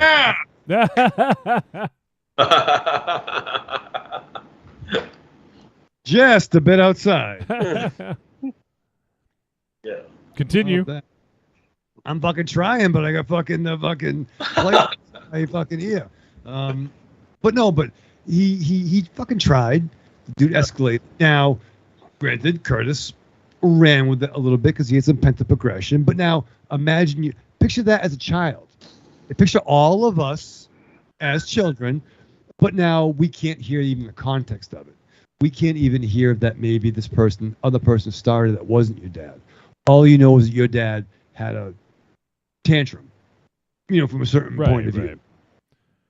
But she still had that wherewithal of comfort, you know. And I think a lot of that has to do with the fact that they did go to those classes, the signing classes, you know, the father and stuff like that, building that bond with her. So I think that it was fucking powerful. Yeah, for real. I mean, not to take away from the scene, but also, I mean, a child looking at a father, especially at that age, the father is right, regardless of the situation. Yep. I mean, that she was more scared than anything. Right. She was scared for her father. She didn't know what was going on because she couldn't hear what was going on. She was scared for her father.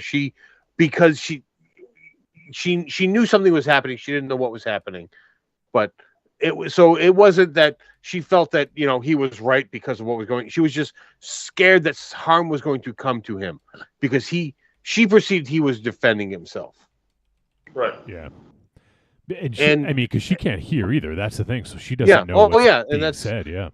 She's just acting on. She's responding to the actions, and he is being very defensive. So that's why I feel she is scared. And as far as the wife goes in this whole scene, I feel that is the point where she just got on board 100% with Curtis with the mental illness. She understood that there is something wrong in this. I need to stand with him. Right. And that, because of the scene in that rec hall, was why the whole key scene in the bunker. Right. Yeah. And that's why that played out that way. Right. Yeah.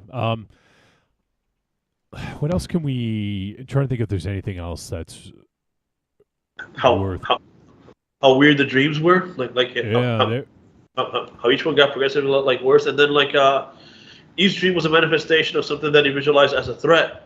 So like first came the storm, then they came with the dog Red. Yeah. Then he had a seizure when there was one they didn't show, but it was his coworker supposedly took a pickaxe and like stabbed him or something. You know what I mean? So and then one he had a dream with his wife, and she even asked him, "Did you dream about me?" You know what I mean? So and then it's like he's like, "Yeah." And she kind of knew the implication of what that meant, because she's seen all this strange fucking behavior from him and stuff. How he's like isolating the dog, he has his friend work under the crew, and it's like, what the hell's going on with you? You know what I mean? So everything that he saw as a potential threat, he pretty much like tried to get rid of it. You know what I mean? So but it was so like strange. Even the dreams that he had with the birds circling and stuff, and then they fell dead at some point, what I mean? So it's all like very doomsday and apocalyptic and stuff, you know what I mean? So like even though if it's not real per se, it's very real for him, like this impending doom is coming in some way, shape, or form. Hence why he feels this need to like act and expand the storm shelter and do all this crazy stuff. But even like after he got fired, and this is what a trooper the wife was and stuff. He asked her, "Are you going to leave me?" And she said, "No. We're going to do this. We're going to do this. We're going to do this. You're going to get therapy, like real therapy." So it was a trooper, man. You know what I mean? So it was a very something, very sweet and tender about that marriage and that family.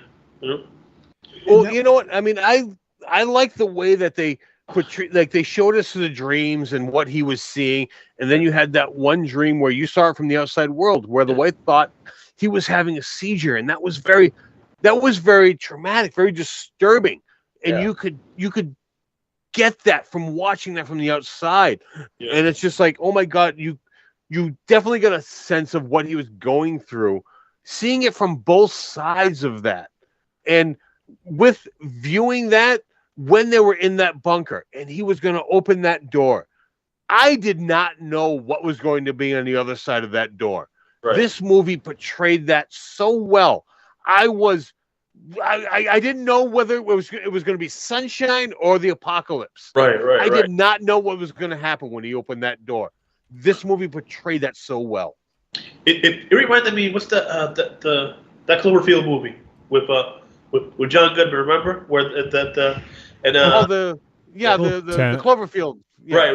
Right. So I had that same vibe when I saw that movie, where it's like, no, you can't go outside. There's this impending doom out there and stuff. And you're right, Aaron. Like when I first saw that movie, I didn't know what to expect. I thought, shit, what if it's like the end of the world for real and stuff? You know what I mean? So like, what's or if it's sunny, or maybe he's just fucking crazy and stuff. You know what I mean? So that it did a very good job of like really keeping you like in suspense in that very moment. Yeah, and there's a lot to say about because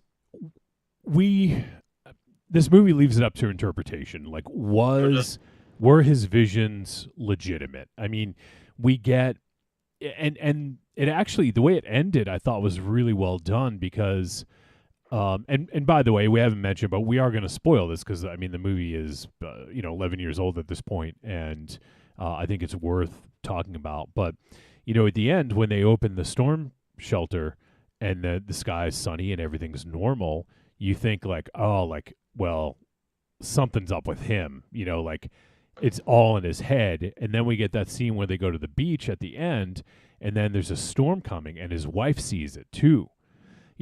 So there's a couple ways you can look at it. He was completely legit, and that actually was, like he was prophetic and saw that this horrible thing was coming, or like now that they are sort of on the same wavelength and he is like being more open with her, that now it shows that they sort of see the same things. I'm not saying that that's exactly what it was, but I had I'm not sure what the director intended, and maybe he intended it to be, kind of up in the air and up to interpretation. But You know what's funny about that, Wolfie? Like he actually said in an interview, the director, that he knows exactly in his mind how the movie ended. However, he hasn't stated anything, of this. He hasn't stated anything. You know what I mean? So he finds it more interesting hearing the conclusions of other people. And the same thing that you mentioned there, like you can interpret it that one, he was right, that there's this impending doom and we're all fucked, or that they came to accept, his family, his wife, what was going on with him, and then, even at the end, she all she said was okay. That's all she said. Like she looked at him, he nodded, she nodded, and then she said okay. Yeah, and then it ended right there. You know what I mean? So it's definitely very much open to interpretation. Yeah. Yeah, because I mean, you did see obviously an impending storm coming, but there wasn't like 10 tornadoes coming at them. Right. It was just an impending storm. Right. I mean, I've seen impending storms coming from across a distance, and it looks like the world is going to end, but when it hits you, there's wind, there's rain, sometimes there's hail. Like storms sometimes look worse than they are. Sure. Sometimes they're worse than they look. But that's the beauty of weather. That is what weather is. Like you don't know. Nature is mysterious. Like, and you know what? 5 seconds after the camera went black, yes, you know what? An F6 tornado could have appeared, and it, ended the world. And that is up to the viewer's interpretation. Yeah, and that is fair. And maybe his wife's, the look on her face was just like, "Whoa, that's a bad storm." Like we don't know whether she was like, "Oh, you were right all along." Like we don't get that insight. What did you think, DT? What did you think about it? Well, I think too. I mean, like it was something with all his dreams were the people that he cared most about. Sure. From the dog to his best friend to his wife in negative dreams. He didn't have a negative dream to my memory of the daughter. No. Where he was mostly looking. He wanted the gas mask in child size. I'm like, yeah, you don't really want to do that in a child, because they're a little bit different. So is it one of those things, and is there anything, I don't know, story-wise, like he wants to protect those he cares about, but to do that, he has to push them away. And is there something about his daughter being, for lack of a better term, handicapped, making that even more so? And the fact that once we have the denouement of opening the door and what's on the other side, to then his new therapist is like, okay, we want you to go have vacation, but when you come back, we're going to admit you. It's almost like he had built his haven, but everyone around him who loves him, who he wanted to protect by any means necessary, took him away from that. Had they been where he was supposed to be, could they have been protected? If that interpretation was real. You know what I'm trying to say? Yeah, I got you. Yeah. One other take on it, and I actually, this occurred to me at like, when it was happening, and then like subsequently when it ended, I sort of was like, I think that was legit. But there is also because from what we understood, they were taking the money from the vacation to use to pay for the next 2 months since he was out of work. So one of the things is that I don't think they actually went on vacation. I think that was a dream. You think it was a dream? Yeah, that could also be another interpretation, right? Yeah. So, and I'm actually reading a thing right now, and this. I'm looking on. It's on the Cinemaholic. It says this is especially true if Curtis has to be admitted into a facility, which will entail another expenditure. It says he is likely having this dream after he has been institutionalized, and it represents Curtis's most ardent hope, which is for Samantha to believe him. So in the dream, it's no longer a nightmare.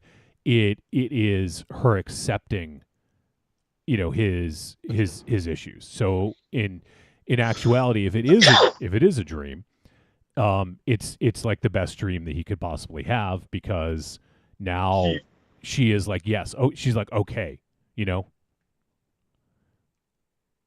gets affirmation, yeah, that she believes him and stuff. Yeah, I got you. Yeah. So I mean, we don't know. That's the beauty of this is but they do talk about how they don't really have the money, and she took the money for the vacation, and when she left him, and then obviously she came back, but I love that scene when she's like, okay, this is what's going to happen. Right. Like we have 2 months worth. We can pay our bills for 2 months with the vacation money. I'm going to get a job, and you're going to look for a job. And then after that, we're going to be fine. Like, it was like, I love how confident and how like she just laid the plan out, and this is what we're going to do, and that's why I think that I'm leaning towards it being a dream, because they talked about that money had to go towards paying for bills for 2 months, Could very well be. Yeah. I hadn't even thought of that, and I think you're right. Yeah. Yeah, because it happens so fast that you're like, oh, they're on the beach. I guess they did go for the vacation. That's kind of like, that was just the end of the movie. This is just how it ends. Yeah, no, I think you're right. So, and I think that probably is the most hopeful. It's funny because if you look at it one way is if it's real, then that's like a nightmare. That's like a bad ending. But if you flip it, and if it is a dream, it's actually a happy ending, because even though the storm is coming, she's staying with him, and she believes him, and she is with him. And one of his biggest fears was that she was leaving, and he even asked, "Are you going to leave me?" So that's what makes me believe maybe that's. And it's funny because it is kind of like almost like an apocalyptic ending if you want to look at it that way. But if you flip it and it's a dream, it's actually a happy ending.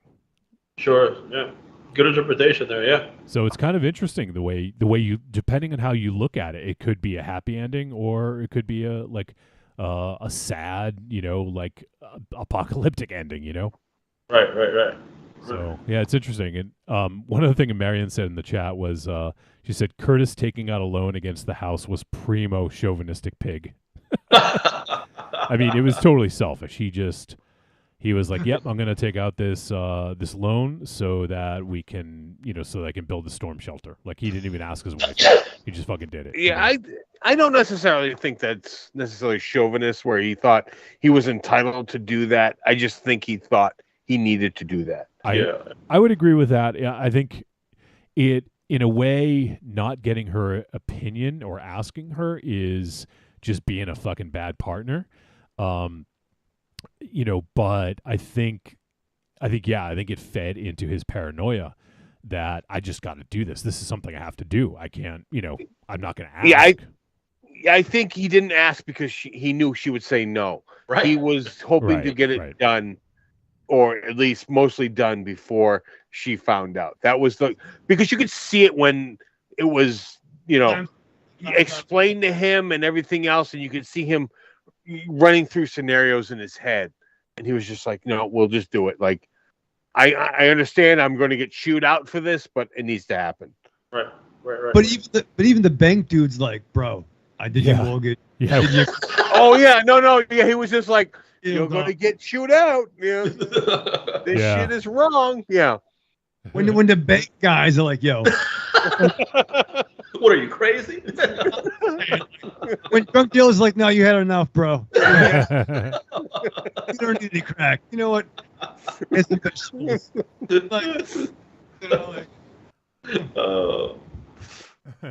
That's a very good interpretation there, Wolfie. Yeah, I definitely like that. I didn't think about that one, but it could very well be true. Yeah, very well be true. Yeah, and that's the great thing about a flick like this is that like it is open to interpretation, so you could look at it one of many ways, and like yeah, I mean. I thought when I thought of it, I thought maybe it was a dream, and then but the interpretation I just read is that he had actually gone in to get help. He was institutionalized, and then was having his dream. So like, and in a way, it's him healing, right? So if he was institutionalized, it's him healing and knowing that his that his wife and child would be there for him when it was all said and done. So yeah, it's definitely an interesting one, and I think it is. I wouldn't like this. Doesn't have like the normal trappings of a psychological thriller, but I would say that it kind of is like it because it makes you believe that his paranoia is real, like the way that they present it. Like. So I feel like it kind of almost is a psychological thriller because it plays up on that, on your belief of whether this thing is happening or not, Right. Well, he's having physical manifestations of it. He thought the dog bit him for a couple of days. Right, and then he felt pain after, he said, that's something. So he's holding it, and he's having the nocturnal emissions, if you will. You know what I mean? That's a thing. Yep.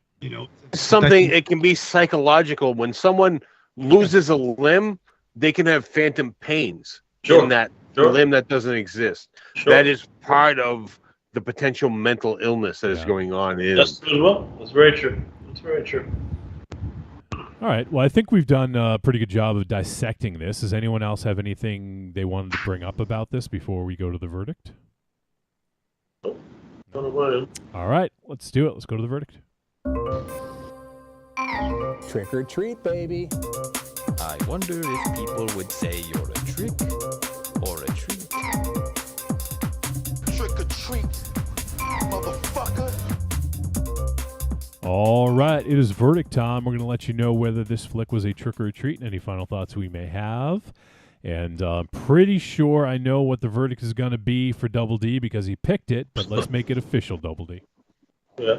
Yeah. So actually, I enjoyed this movie more the second time I watched it. Actually, and like I think it may be I think of more scenarios for it and stuff. I think it's definitely a movie that has a very unique psychological spin to it and stuff. I think it addresses a lot of issues about about mental illness, about like you mentioned, Wolfie, about masculinity and stuff, and also and just the power or the effect of a strong family bond, and what that can help and overcome. So I absolutely loved Michael Shannon's performance. I thought him Jessica Chastain did an awesome job, and for me, this is definitely a treat for me. I know it could be a bit more for some people, depressing, but I think this is definitely a treat for me. All right, how about Aries? This movie, I mean, there's a lot to take in with this movie, and you need to invest in this movie. This movie is not going to be a light watch. This movie, you need to dialed into this movie because there's a lot going on in this movie, and it is not an exciting movie. It is not a happy movie, but this movie is definitely something that everyone, I think, should sit down and watch, because I think there are definitely aspects of this movie that everyone can relate to in their lives, regardless of whether they're going through personal issues with a child or spouses or anything else. There's just so much to take in with this movie.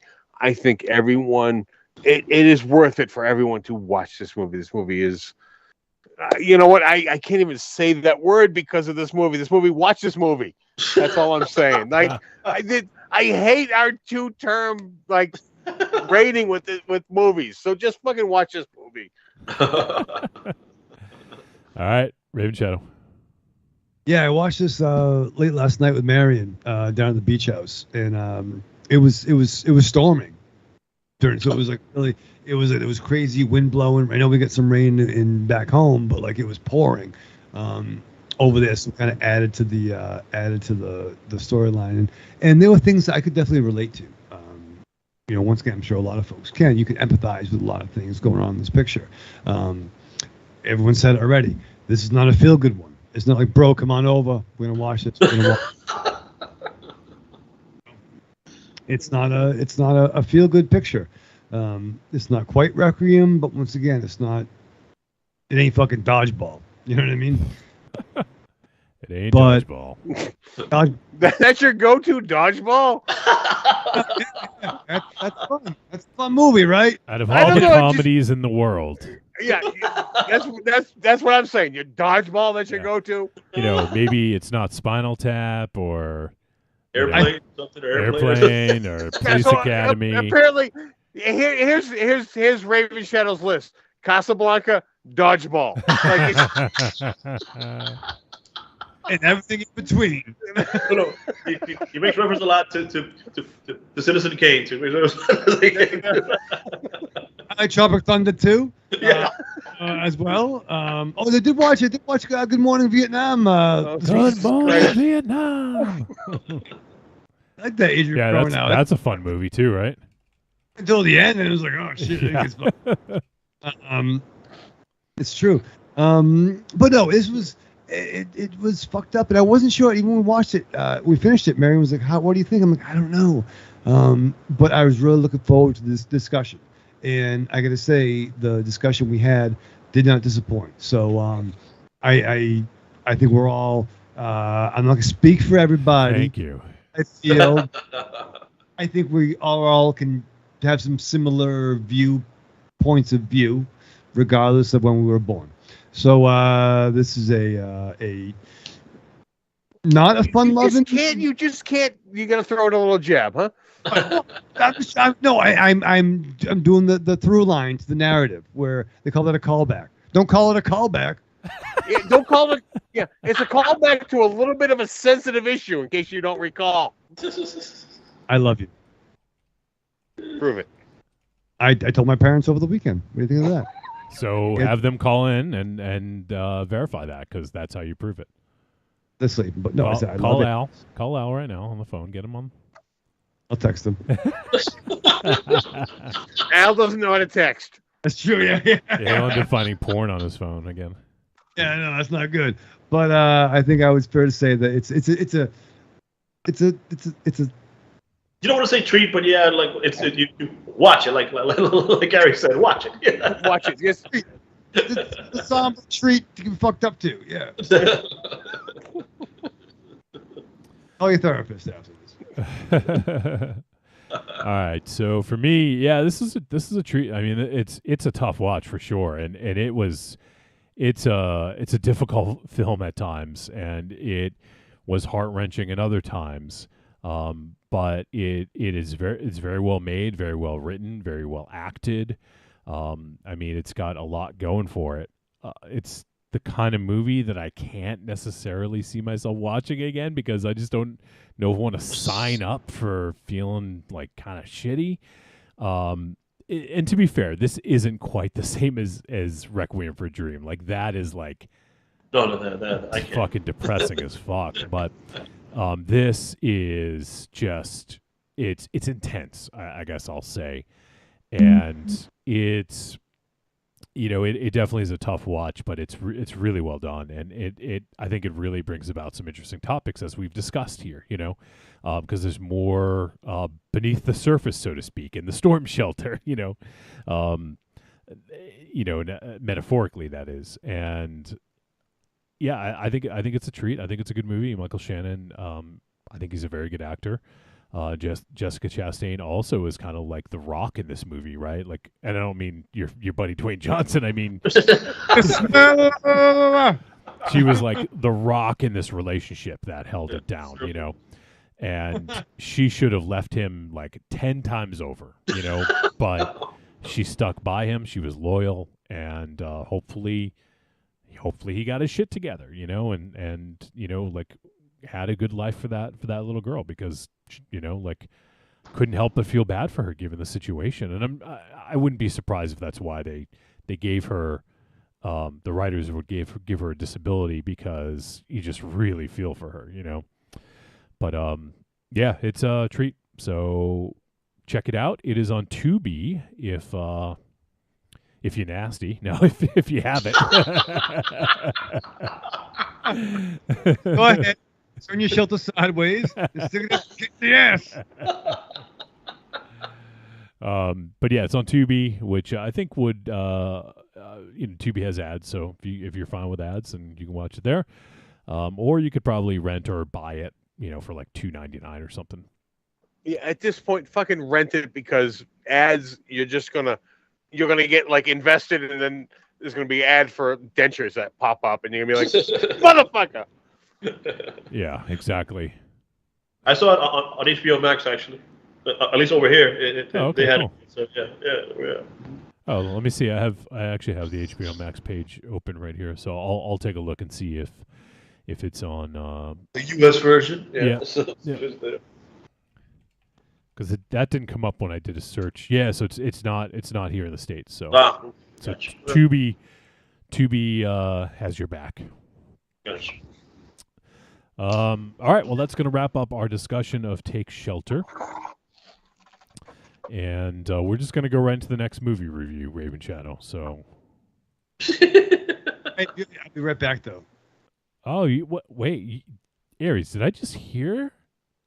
I think something must be wrong. I don't know. Yeah, is our connection is there something wrong with our connection? What's going on? That was. Sorry. Huh. Raven said he'd be right back. I'm shocked. Wow, that was weird. I've been driving a long time, Wolfie. So, why does that make you say be right back, whereas other times when you have to go to the bathroom, you don't say anything? Because D's here. I just want him to know, bro. Bro, right back, bro. Oh, so it's only care people about you D, care you don't about. care about Yeah. anyone else. No, I can't lie people, but I'm just saying that D's here, and that's made me thinking about it. I care. I care. All right, go tinkle. Right. Well, all right. Just go tinkle. Go do it. We'll have fun without you. Go ahead. See you. That microphone picks up a lot. We can hear it. Yep. Give him a complex. Yeah. He needs a complex. All right. So, all right. That's going to wrap up Take Shelter. Now, we're going to talk about Horror in the High Desert. This film from 2021 is 82 minutes. And it is a horror thriller written and directed by Dutch Marich. And the film stars Susie Block, Eric Mensis, David Morales, Tanya Ogden, and Errol Porter. Nobody we know. Nope. And the synopsis: in July 2017, an experienced outdoor enthusiast vanished in North Nevada while on an outdoor excursion. After an extensive search, he was never located. On the 3-year anniversary of his disappearance, friends and loved ones recall the events leading up to his vanishing and for the first time speak about the horrifying conclusion of his fate. All right, so D, I had actually never heard about this film. I think I might have heard of Take Shelter just because of Michael Shannon, but I had never even heard this film mentioned. So I'm curious, what prompted you to pick this one for the takeover? Like our friend Monster Zero, I'm a big fan of found footage films and things like that. So I usually do lookups of any films, the found footage films that came out, and this one kind of caught my attention. I like the indie films better than the mainstream ones for the found footage films, but this one is more like documentary style, which I thought was very unique, and I didn't know any of the actors at all. There's only 5 people in the movie, you know what I mean? So and I just like the premise. I mean, there's something very ominous about getting lost or being like in the woods. You know what I mean? And I don't know if you guys have been to Nevada, but there's a lot of the only thing in Nevada are casinos, hotels, desert, and woods. That's all there is in Nevada. There's a lot of it. You know what I mean? So it's something very plausible. To have someone, even though he didn't get lost, but have someone get lost there and find some fucked up shit like in the woods. So the premise intrigued me. So I thought I thought, why not? And actually, it really didn't disappoint me at all and stuff. Yeah. All right. So, and I also recall on, I think it was your last Patreon takeover, we did two found footage films. Yeah. So I do recall that. I'm trying to remember both. Do you remember the films that we did, D? Yeah. We did The Tunnel and we did Last Broadcast. That's it. Yep. Yeah. That's right. So I think we all like Last Broadcast until the ending and stuff. You know what I mean? I think that was the issue with the Last Broadcast. For all of us here. Yeah. But I think for the most part, I think we all kind of dug The Tunnel. At least I remember. Yeah. I remember more. Yeah.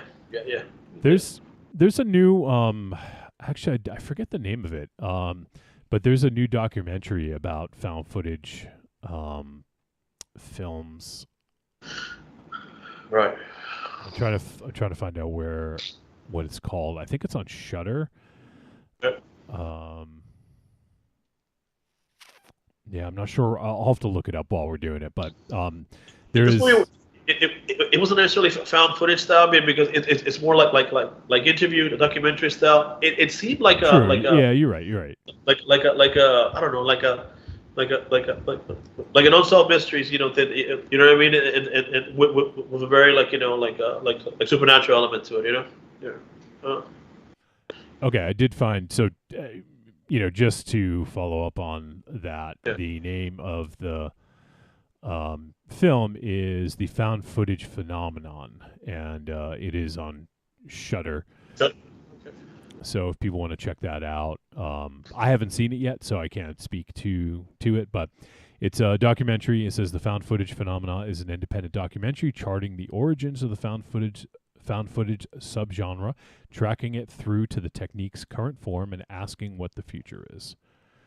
So, and it has interviews with Patrick Bryce, who directed Creep, Derek Lee, who directed Afflicted, Alexandra Heller-Nicholas, who's an author who's written about found footage, Dean Alioto, who did the McPherson tapes, Andre Overdahl, who did Troll Hunter, which is great. That's a good find to get that guy.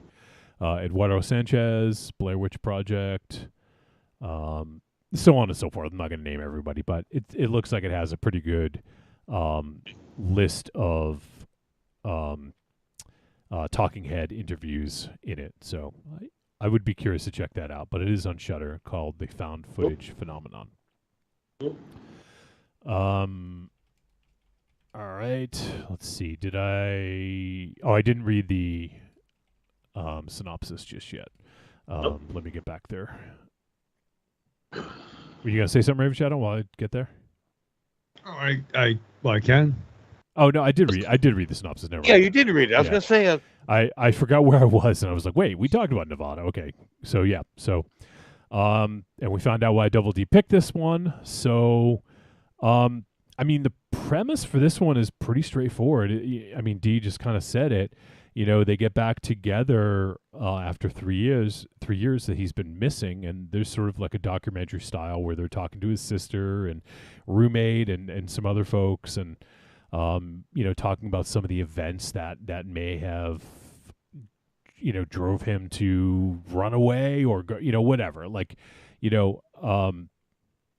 So that's kind of the setup. It's I want to say it's about, I'm trying to remember how long, like a half hour of setup. Right. It's like 88 the movie. Right. I think it was actually, I'm trying to remember. I think it was because I watched this one earlier. I think it was more than that. But anyways, like it that's the basic premise, and then we sort of find out, kind of more about what happened to Gary. But I thought I got his name wrong. Gary Hinge was the name of the character in this. Right. So, I'm actually curious, D, where did you first see this one or hear about this one? It was actually like I actually saw it when I was looking for a list of movies to watch for found footage stuff. You know what I mean? So I just did new found footage films, found footage horror films, and I think it came up on Vulture or something like that. You know what I mean? One of those pages it came up, and like I said, it looked intriguing. It gave me kind of like a bit of the Blair Witch vibes and stuff. You know what I mean? Something like which obviously we all dug. You know what I mean? I think that was one of the movies that we all liked. When the found footage was that bootleg. We had the bootleg one, so it was it gave me that vibe. So I just saw it on a Google search and stuff. It was a movie that I had never heard of, and then it seemed intriguing. That's all. Cool. And let me quickly talk about Dutch Marich. So I was not familiar with him prior to this, I don't believe, but he's done a few films. They're all low budget. He did a film called Bleed Out, Hunting, Miserable Sinners, Infernum, Reap Town. And then he did this, and he's also doing, it's in post-production right now, he's doing a sequel. I don't know if it's a direct sequel to this, but it's called Horror in the High Desert 2, Minerva. Oh, interesting. So it looks like it says it's expected in 2022. Gotcha.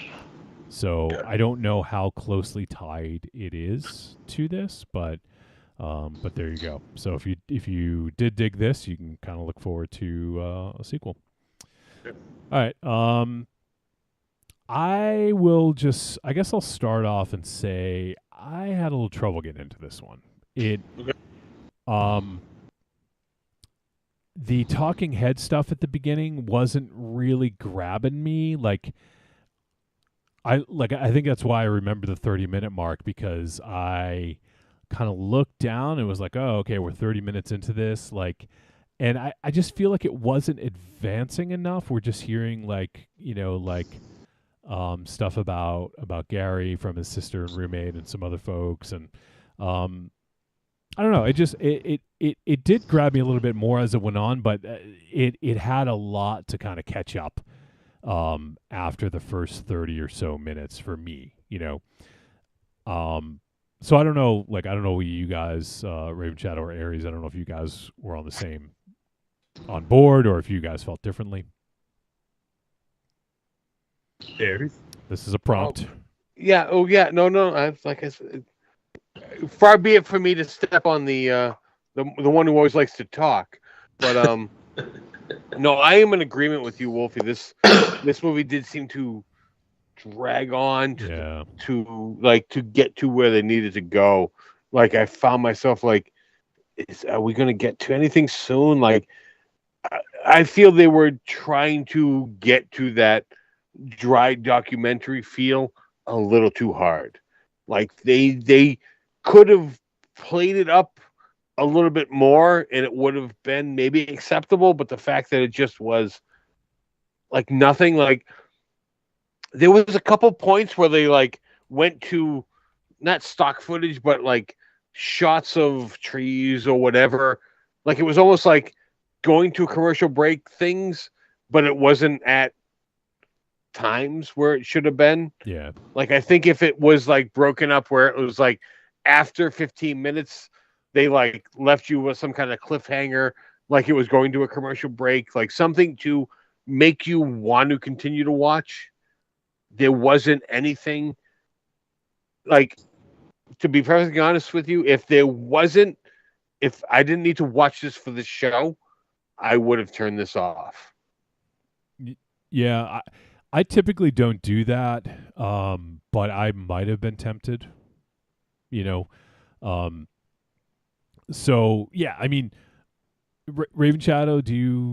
What were your thoughts on this?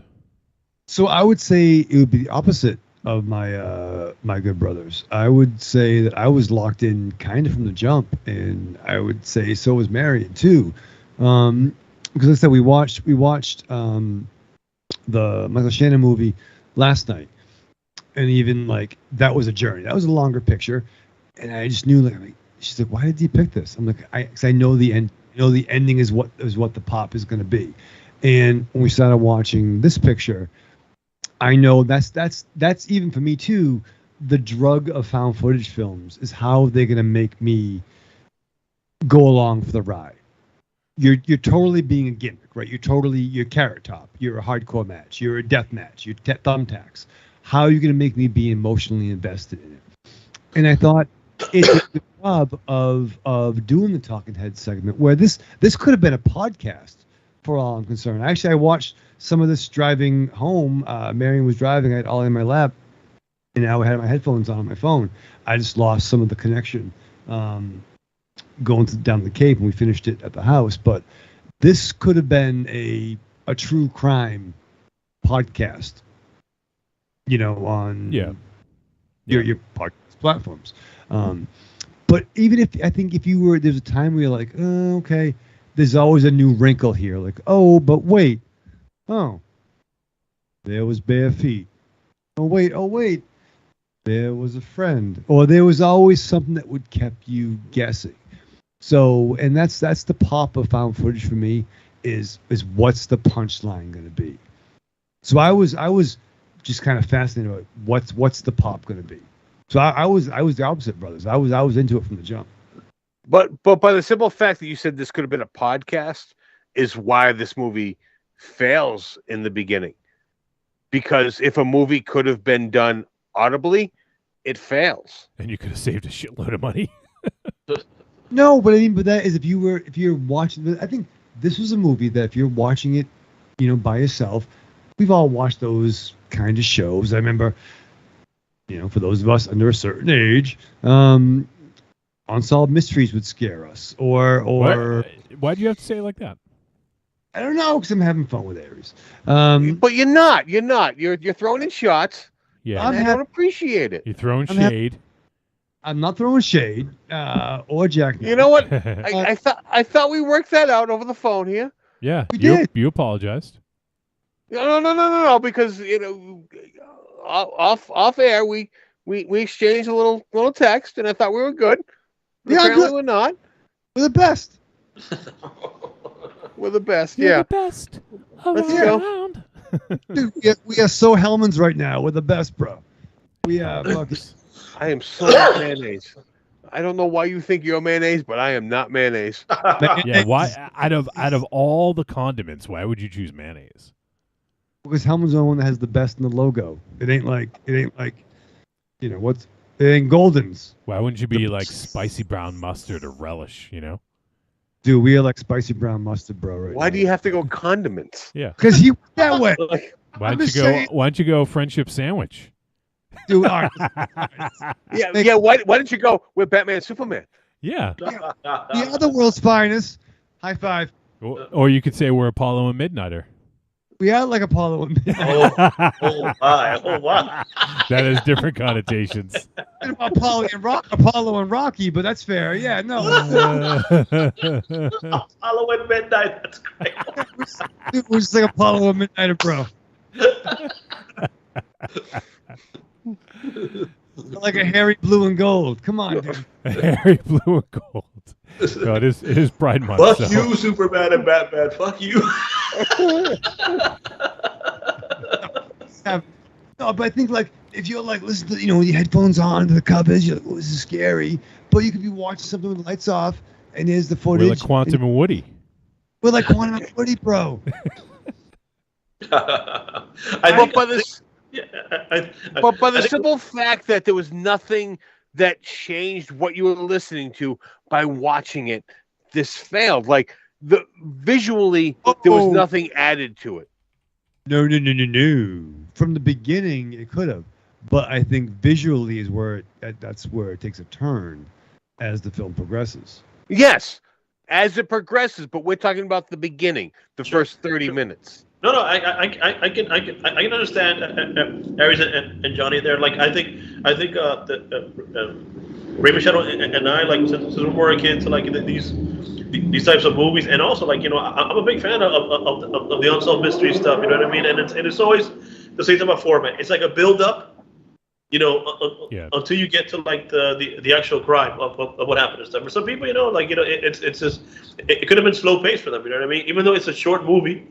But it could have been like, you know, slow pace for they needed it to go. I mean, but for me, you know, I agree with Ray Machado, since I'm into that kind of stuff. You know, I like the little details, the little build up to it and stuff. You know, I think I was intrigued, at least from the beginning. I was intrigued. But you know, I do have a passing.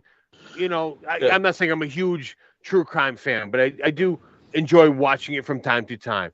Yeah. And when you do watch it, it's because it is built to be shown on network TV with commercials. Sure. They do build up to a point where it's just like, and you know, X will happen, and then they go to commercial. Gotcha. And you know, if you're watching this as a movie, obviously you're not going to go to commercial. Right. But if they build to that point, and then they go to those shots of the trees or whatever else, they use them a few times in this movie. Yeah. And then they went back and they reset to, you know, go back to the story. I think it would have been a lot better because it built up to something, and granted it wasn't, you know what, they would have been edging the audience. Sure. We weren't getting to the orgasm, but you were building there, and then they were like, and we're gonna bring you back down here. And then the story, they could have just continued to escalate up until the orgasm of the story. I'm going to continue the analogy. There you go. Just go with it. Keep going. The money shot. To the money shot. Yeah. It's still a money shot of the thing. And I think that is partially this movie, why I'm not going to say this movie failed, but this movie, because of what you saw as the movie progressed. Obviously, this movie was shown to be edited in the documentary. It wasn't shown to be cleanly of just the found footage. There was obviously editing in it, and by them not just fully embracing it, I think this movie lost something. I understand. I disagree. I disagree with who they edited. What? Who edited the footage? Because the footage is at the denouement, right? Somebody did. Yes. You're watching an edited documentary is what this movie is. Yeah, there's only so much time in the day. You know, if I can move on. There's only so much time in the day. So if that's true, they would have just made this a podcast then. We gotta go home at some point, brother. You know? There's only so much time in the day. We gotta wrap it up. You know. That's fantastic. D, just so you know, this is a side you're standing with. Just yeah. All right, so once you got past the 30-minute lag, what did you think, you guys? Wolfie and Aries. I mean, like there was just not that the movie was too long, is that there wasn't enough necessary to keep you engaged to keep on watching. Okay. As I mentioned with the commercial breaks, there was, if this was airing on the Discovery Channel, they needed to keep you for that 2 minutes until they came back. So they needed to pique your interest. And I think if they did that, this would have the casual viewer, they could have kept them they could have kept them to the end. But being that I was forced to watch this, thank you, WD. This was a whole lot to get to the punchline, and I do feel the punchline was a payoff. Okay. Was a payoff. You don't think the issue with the build up with the footprint or the hand they found, you think it came too late, all that stuff in the movie? Well, that was the problem. I mean, things like that, they could have like teased that. That could have been what would have been the commercial break. Gotcha. Yeah, like, Gotcha. I guess. Sorry, I was just going to add that. No, I guess go ahead. for me, like maybe 10, 15 minutes of setup. You know, like because like I said, I think there was at least 30 minutes before it started to get a little bit more interesting.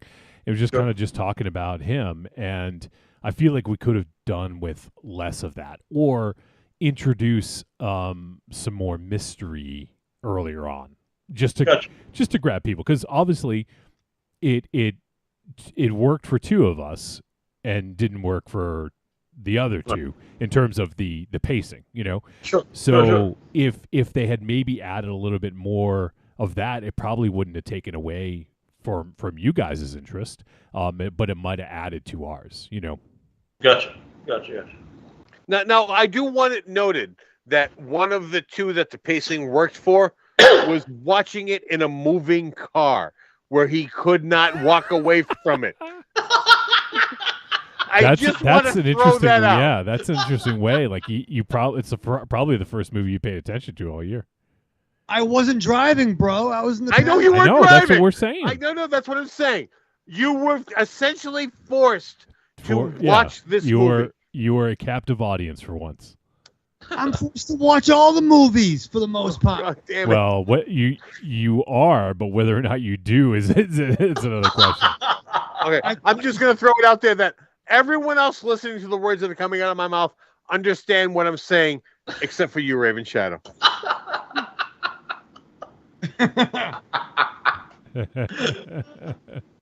That's great. Not all of it. You know what I mean? Lots of cell service, you know, but that's the thing, like, and it's just true. Like, I grew up. Shit, get in trouble again. But no, I liked watching A Current Affair and Hard Copy. Remember those shows? They were of course.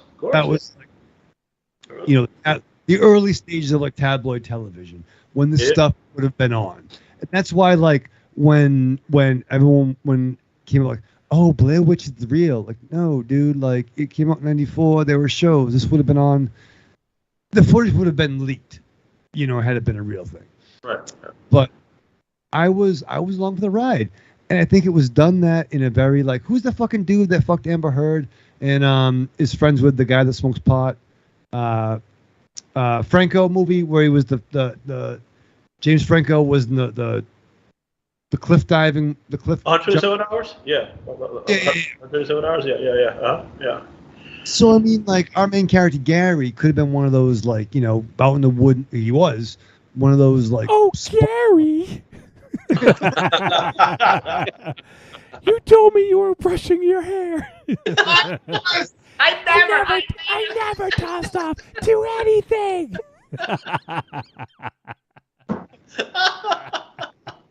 Like, I can't help it when I hear the fucking name Gary. I'm sorry. I can't think of anything but Weird Science. Whenever you get to go to the Weird Science reference, by all means do so. I never tossed off to anything. You told me you were combing your hair. Oh, shit. I'm sorry. But Raven Shadow, knowing those shows, watching those shows, you must understand the tease break that I'm talking about. So I do, but then I think so my mind's going, what's the kappa? You know what I mean? What's the twist gonna be? How are they gonna make it unique? And I think two taps and a twist. Yeah. And that's fun, you know. Fucking, well, you can stay and die. I fucking love Weird Science. But you know what? To my knowledge, no movie has done that where they've made it seem like this would air on network TV, where they would have commercials. Yeah. And this movie could have set themselves apart by doing that. We're building up to where they could have been a commercial break. That wouldn't have happened, but the movie just would have continued.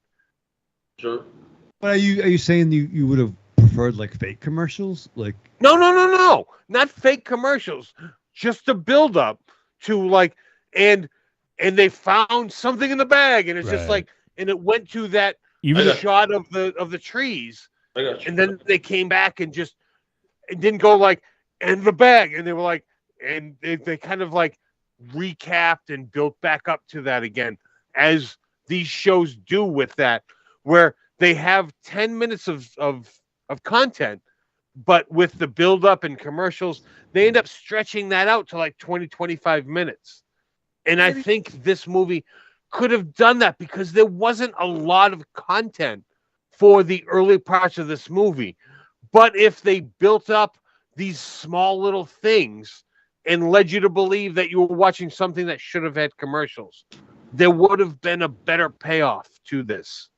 I mean, I hear what you're saying, but I think it's one of those things. If you buy into the conceit, if you buy into what they're selling, I think you can get those kind of vibes, but you're still going along for the ride. And I think it did a pretty good job of. None of these were actors. They were all seemed to be real. The sister seemed to be a real.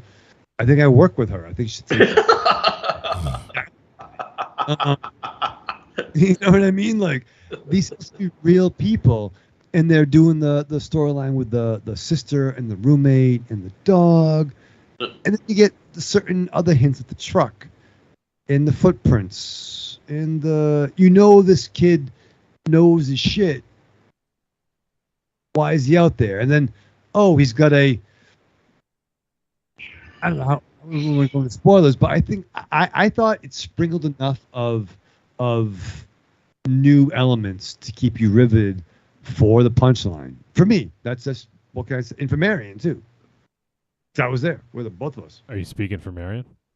I was there, right? Was she watching while she was driving? She's fucking good, dude.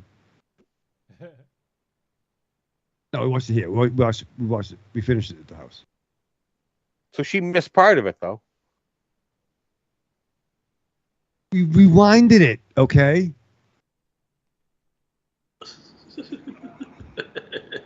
Yeah. Don't snap at me. You didn't say that. You said you watched it while she was driving. Well, that's where the podcast element comes from. You hear the sister, but once we got back to the house, we watched it, and there's more of the video content. Oh, I'm sorry. The podcast element is where we're supposed to infer what you were implying. Yeah. Yeah. Hey, tell. Right. Yeah. Infer, yeah. All right. Is there anything, this is still sort of a relatively new film, so I don't know if we want to talk about the, kind of the ending. Maybe we'll leave that for folks. This is also on Tubi, by the way, so if you guys want to check it out, it's on Tubi. Do you guys have anything else before we head to the verdict? I think Tubi better cut us a check, because we're like, I don't know, we're sponsoring them all over the place here. All the indie films are there. They're all there. They're all there. Like Temple of Doom and like Last Crusade. Yes, that indie. Crystal Skull, is that on there? Shit, I'll watch the commercials instead. The Bollywood versions of that. What was the Young Adventures of Indiana Jones? Is that what that show was called? Yeah. The Chronicles, Indiana Jones Chronicles. Oh, okay, yeah. Shit, was that There was Shia LaBeouf? No. The first one was like a little Macaulay Culkin little kid, and then the next season had the other Boondock Saint that was not on The Walking Dead, where it was John, and before it was the other way around. Oh, what's funny is we were both kind of right, Raven Child. It's called the Young Indiana Jones Chronicles. Ah, okay. Sean Patrick Flannery. Yep. Young Indiana Jones Chronicles. That's a fucking mouthful. Yeah. I'm sorry. I just love the other Boondock Saints. Like, yeah, I like that reference too.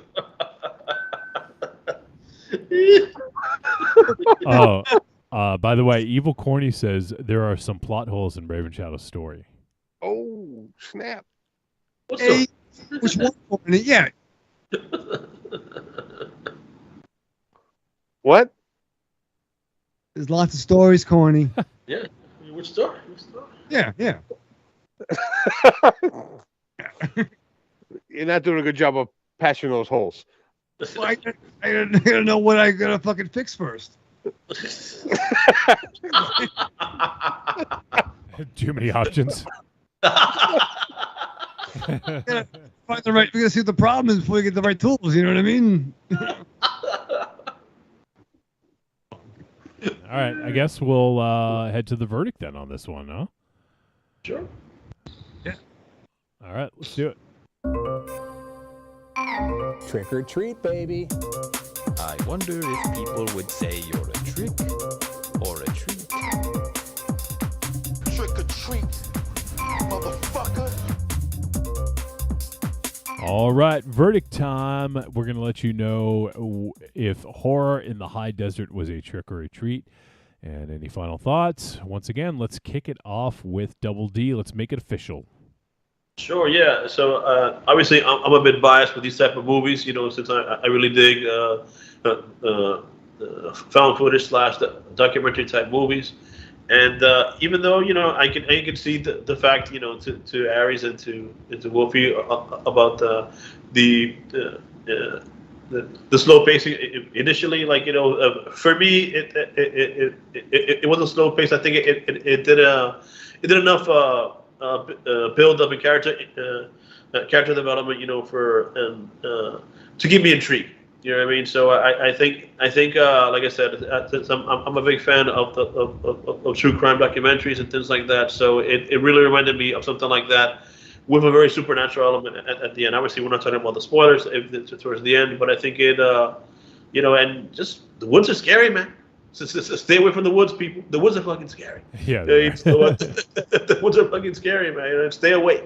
So for me, this isn't obviously not as good nearly as like Blair Witch Project, but I did enjoy it. I think for me, if you're a fan of this type of genre, then I recommend it. To me, it's a treat. All right, Aries. All right. Just for clarification, this isn't the woods. This is the desert. So the woods are scary. The desert's scary.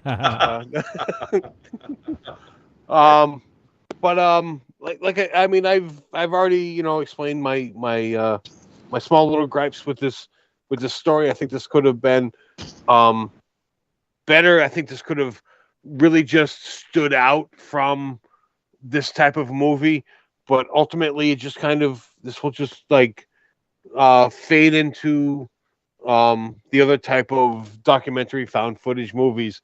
But this movie, it is a lot of build up to a decent punchline, and because the overproduced aspect of the punchline, I feel that is partially why the underproduced beginning doesn't match up, because there are points where there is added sound to the end, to the climax of this. And if you didn't have the added sound, the underproduced beginning would be forgivable. But because the end was so overproduced, I think the beginning should have matched that. But you know what? This is a short watch, and as long as you have a decent attention span, and maybe if you can have someone drive you around the block, check this out. This movie is a treat. Yeah, watch it in the car. Oh shit! All right, Raven Shadow. Dude, I really enjoyed this, man. I think it's not a like comparison to like Blair Witch or insert your favorite found footage documentary style, whatever the fuck there. But I was along for the ride. I thought all the new information was very, very interesting and added layers to where are they going? And I thought the last 20 minutes really was a really good pop and provided a really good payday. And there was a moment, and Marion's been around for a while now. We've seen a lot of pictures, but there was a moment where we fucking both were like, yo, fucking we were a little scared. You know what I mean? Like it was like Def Comedy Jam. I was falling over the fucking couch. It was we were a little nervous, and it was still light out. You know what I'm saying? So we popped for the horror scene. What are you gonna do? I think you gotta if you're in it, if you get it, if you're engaged, you're engaged. If you're not gonna be. We've talked about this before, but what if you're married or divorced? I would say the former don't. The latter wrap it up quicker than. Don't wait 6 years to do it because it sucks. That's my advice. Raven Shadow's new book, Forever Has a Shelf Life. On Amazon.com and use my link. It's a treat, D. I enjoyed this picture. Forever has a shelf life. Yeah. Till divorce do us part.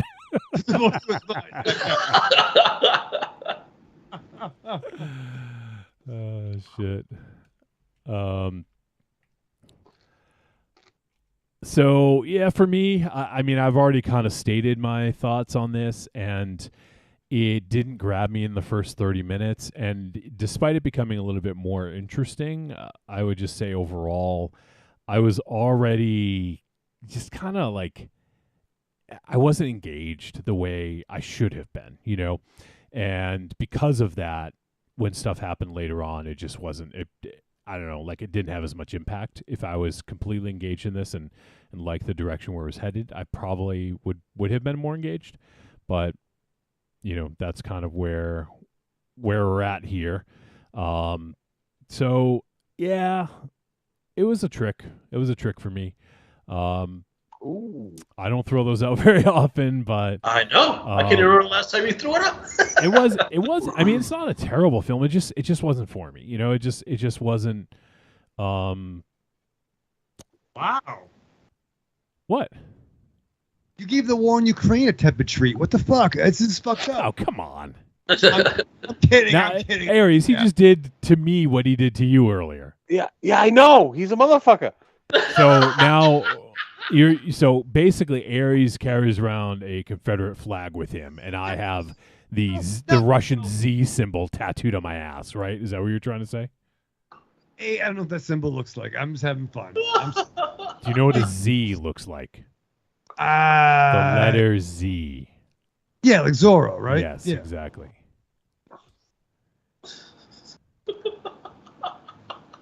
At the end. Do you need a piece of paper? Yeah.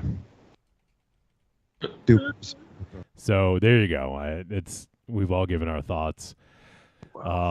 Split down the middle. The Kobayashi Maru on one side, and me and Aries on another. Maybe Aries and I are gonna have to form a tag team. The first time that happened. What?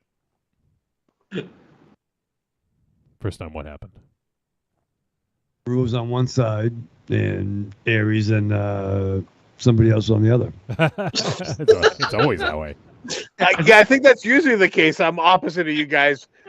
The partner may change, but yeah. Plenty All of right. t-shirt. So there you have it. Our discussion of horror in the high desert. And one thing I did notice, so I think the connection here is at the end of the movie, there's like a little blurb that says, another organization or something like that found this hut and they're going to release their findings in 2022. Yeah. I think that's probably the sequel. That's what I was wondering when you mentioned the sequel. Yeah, that's the only thing I can think of, unless it goes in a different direction. But so, all right. Well, that is it. Next week, let me go ahead and drop a little promo for next week. So we have a guest all lined up for next week. This one's been booked for a few weeks. We're going to be joined once again by Rachel from the Zombie Girls, and we are going to be discussing a film that I've been looking forward to for a while. It was in theaters, and it did exceptionally well to the point where I think it was one of the top grossing indie films this year, if not the top grossing. I don't recall. But the name of the film is Everything, Everywhere, All at Once. And that's funny. IMDb's site was down for a second. It's back now. Okay. And it is directed by Daniels. It's basically like a film collective of two guys with the first name Dan, Dan Kwan and Daniel Scheinert. And it stars Michelle Yeoh, James Hong. Oh, shit. Jamie Lee Curtis. Treat.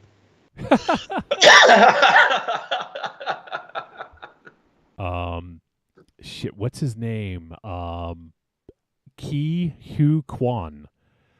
You guys might recognize him as Data from The Goonies. Oh shit! He's all grown up, and apparently he didn't act for a very long time. Oh, Marion saw this in theaters. Oh, she didn't take you, huh? Where were you? Were you napping in the car? Yeah. I was in trouble. I had the windows down. Evil Corny even said, "Wow, Wolfie gave a film a trick. This is the first time I've heard that verdict from him." That's not the first time. It really has been a while, though, I think. Long fucking time, Wolfie. Or especially when it isn't like unanimous a trick. Yeah, and I mean, to be fair, I pick the films as usually so. I do have a chance to vet them, but Evil Corny says, "Oh, I loved Everything, Everywhere, All at Once." But yeah, we're gonna do that, and so Ki Hu Kwan, he went. Let's see, he acted. He only did a little bit in the '90s. Like he did Head of the Class. He was in a few episodes of Head of the Class in 1990 and 91. He did a Tales from the Crypt in 91. He was in Encino Man. Is that the dad from Goonies? Is that the guy you're talking about? No, not the dad. Data. Oh, I see. Okay. But wasn't Data also Short Round? Short Round, yeah. Yes. Doom? Yeah, you're right. Yeah, I remember him as Data, but you're right. Short Round is probably even more well known. Bro, put him in the new fucking Indiana Jones movie, dude. All grown up. That's fucking Indy's Nightwing, dude. But yeah, he went. He's dead. He acted in '97, and then since '97, he's only done 4 things. 2002, he was in a film called Second Time Around. 2021, so he basically went 19 years, and he was in something called Finding Ohana, and then he was in Everything, Everywhere, All at Once. So, good for him. But yeah, I'm really looking forward to this one.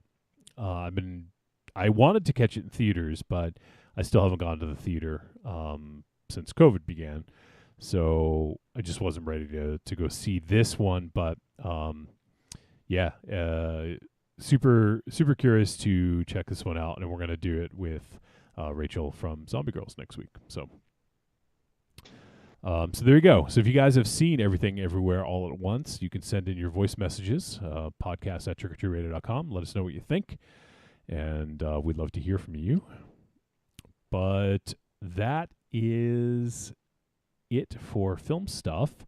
I think we have one. Yeah, we've got one voice message. Let me just pull it up real quick here. D, have you seen Everything, Everywhere, All at Once? I have. Yes. Okay. Yeah, you looking forward to hearing us talk about it? Oh yeah, absolutely. Cool. Absolutely. All right, let me just download this voice message. It'll take just a few seconds here. Well, we better get a voicemail from you next week then, D. Yeah, I will. Yeah, so what Is that a demand, Aries? It is. I will come down there and give you a little tap. Hey, we'll hang out and drink. Just a man. little gentle tap, and then we'll go out and have a drink. 2 taps and a twist. Yeah. No, 1 tap and a drink. That's One tap and a drink. Dominican rules. That's good. Yeah. It's like 20 shots in a. Wasn't that our designated driving rule? Like the guy whose DD is the guy who didn't do shots. Yeah. I didn't do shots, bro. How many beers you had? About 25. But did you do shots? No. You do shots. Yeah, no. Yeah. So it doesn't We're not matter how many saying- beers you had; it's how many shots, right? I'm not saying mistakes weren't made. That was just a philosophy. Was the house who were responsible, the Maroon. Well, if you want to even go further back, there's always the no, I'm good. I had a donut.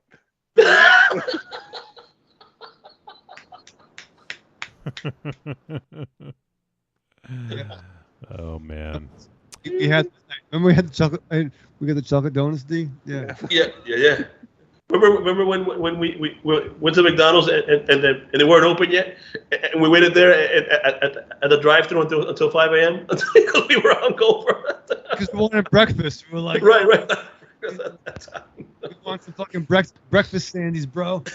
Like now we're still serving burgers. You had Brexit sandwiches? Is that what you said? Breakfast sandies. We got there like at 4 a.m. and the prep girl's like, "No, we're not open yet." We're like, "Shit, what do we do?" Well, just wait. Well, wait. you just sit at the little microphone. Is it 5 yet? Is it 5 yet? Just keep on tapping. That was kind of our rule of thumb for everything. Because Raven Shot, I remember going to Words and Pictures Museum, and like we got there super early. We're like, "Oh, we'll just wait," and then we found out that they were fucking closed on Mondays. The whole time, all North Adams is closed on Mondays. What'd you say? All of North Adams is closed on Mondays. North Adams? Isn't that what I said? Hampton? Yeah, it's Northampton. Northampton, dude. Dog. That's a difference of about 70, 80 miles. So Yeah. And True. Northampton's a lot cooler than North Adams. Sure, yeah. I'd much rather matriculate in one location. But yeah. North Hampton. Yeah. Hampton. Yeah. That's God damn it. by the way, that's T-Dog's old stomping ground, Northampton. Yeah, bro. Yeah. She actually worked at the Words and Pictures. Not the Words and Pictures. Weren't they associated with a comic book company? Like it was the Comic Legal Defense one, right? Yeah, and also like the Turtle guys, right? The Eastman and Laird had something to do back in the day. She worked. I don't remember if she worked for or had like an internship with the Comic Legal Defense Fund for a little while. I think they, if I'm not mistaken, I think they ran out of the Words and Pictures Museum or something. They were associated with it or something like that. It was a shame. Yeah, last time we tried to get down there was when it was me, D-Tron. It might have been Ty, might have been there, might have been the full Maru. But we were trying to go to the Marvel Knights signing when I was like, Oh yeah, that's right. Oh yeah. Yeah. All those guys, and we didn't quite equate that it was a huge college town, and we probably should have got there a lot earlier. Didn't we see Power Man over there in Northampton? Was it there that we saw? No, we actually ended up getting. We waited forever, but we had to go home because they capped off the line. Oh, right. Yeah, But we actually met Michael Golden, who Tron knew from like some fucking thing he did. Christopher Golden. Christopher Golden. Yeah. Who was writing the Punisher series at that time when Punisher became an angel. Yeah. Yeah. What are you going to do? But then we went back because we had ICP tickets. We saw ICP in the Funk Junkies of the Palladium. Oh my God, ICP, I remember that. Yes, we did. Yeah. It was 97. I remember that. Oh my God. Yeah. All right, so I got the voicemail all queued up, so why don't we do that? So we're going to hear from the future, down under, from Tim from Melbourne, Tim Chuma. Let's check in with our boy. Turn the volume up first. Okay, here we go. How goes it? Bombalayer. Tim from Melbourne here again. Yeah, it's about 2 months into my new job. Yeah, very busy at the moment. feels like I'm fighting with people every day because I am. Yeah, some people don't want to play by the rules, and it's getting a bit difficult now. But yeah, at the moment I'm reading the Canon Films Guide Volume 2. It's got over 1,000 pages now. All the movies in it. It's 1985 to 1987. That's when Canon Films was starting to go down. Or they were making more movies, but they were making less money, so it was on their way out. But they've grouped some of the movies come out before then or after then. But they've got the Delta Force and American Ninja in that volume, and a lot of other ones. Yeah, it's 1,000 pages, and there's lots of interesting bits and pieces about the movies. I'm not sure you're really meant to read the whole thing unless I don't know if anyone has seen every one of those movies. There's like a diverse lot of movies, everything from American Ninja through to Barfly and Tough Guys Don't Dance, directed by the famous author I've forgotten his name, Rumble in the Jungle guy. So oh god, oh man sort of thing. It's published by Bear Man Media. The blokes, I read the first volume. I reckon the first one's more fun, but there's lots more different movies in the second one, so it's not really that expensive. Only about $49, which is pretty good for 1,000 pages. Good value. So just maybe skip over the films you haven't seen and read the interviews and the film features on the ones you have. All right, thanks. All right, Tim. Thanks for checking in. Always good to hear from you. And Tim was talking about the Canon Films Guide Volume 2. That's probably fantastic. Yeah, fantastic. It's probably pretty interesting.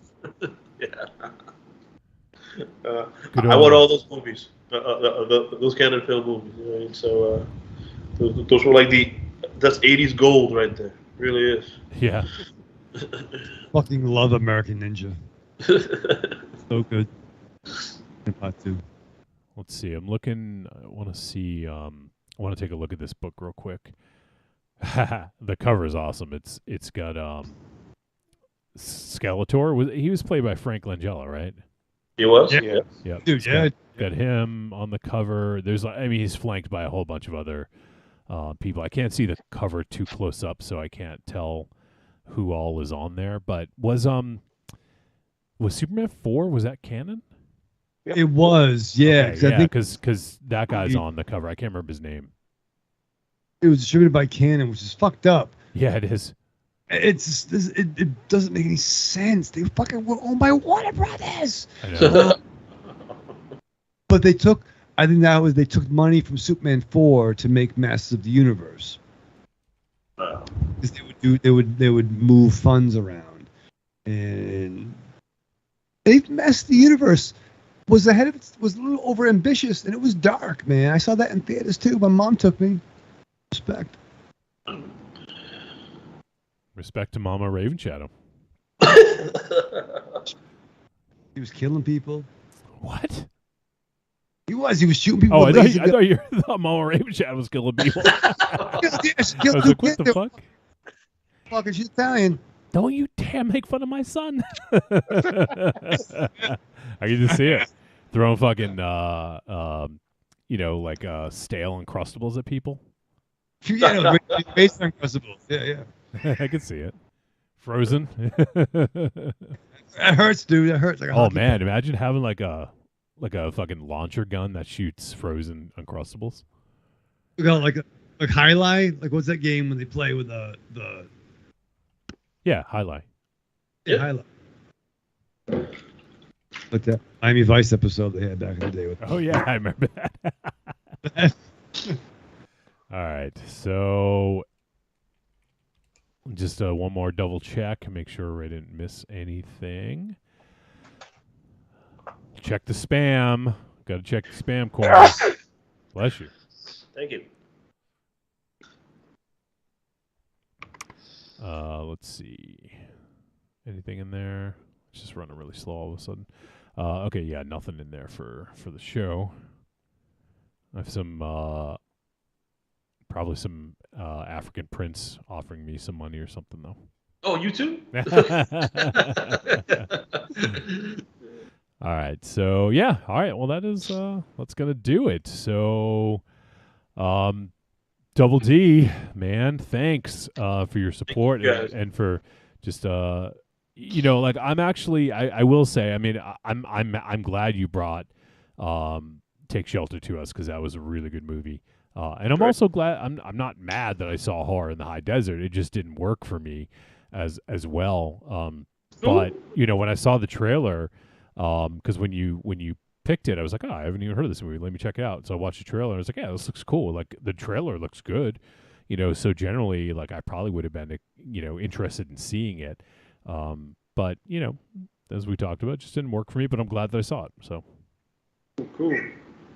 So D, is there anything you want to, anything else you want to talk about or promote or? No, it was just good, great seeing you guys, man. So that I always look forward to these Patreon takeover shows. I always try to listen to this show every week. You guys keep doing what you do, man. I love you guys. I mean, so yeah. Love you too, D. Thanks, man. I appreciate that. All right, well, let's go around and say goodbye, starting with Aries. All right, D, I wish we could get together and give you a big hug and drink a beer with you. That sounds awesome. Bucket list. One of these days. One of these days. Yeah. But everyone else, goodbye. All right, Raven Shadow. Yo, Double D, this Kobayashi Maru for life, brother. So represent. And until next time, live fast, love hard, survive with your mask on. All right, that is going to do it for episode 515 of Trick or Treat Radio. As I mentioned, huge thanks to Double D for his Patreon takeover and his support and his friendship. And it's always good to talk flicks with Double D. So I hope you guys dug the episode. And next week, as I mentioned, we will have Rachel from Zombie Girls. And we are going to be talking about everything, everywhere, all at once. It is available now to rent on VOD. So it's one of those, I think it's one of those $20 purchases. I'm sure eventually it'll be available. I'm sorry, it's available to buy, I believe, is the premium rental. That's what it is. Never mind. But, eventually it would be one of those that you can get a little bit cheaper. But I don't blame them for kind of milking it a little bit because they can, get that initial wave of people that really want to see it, and charge the full price. It's still, it's still cheaper than going to the movies, right? Like if you have a family or at least two people, it's still cheaper to get it at home for $20 than to go out to the theater and pay, I don't know, God knows how much, Yep. So you can go ahead and let me just double check here. Look at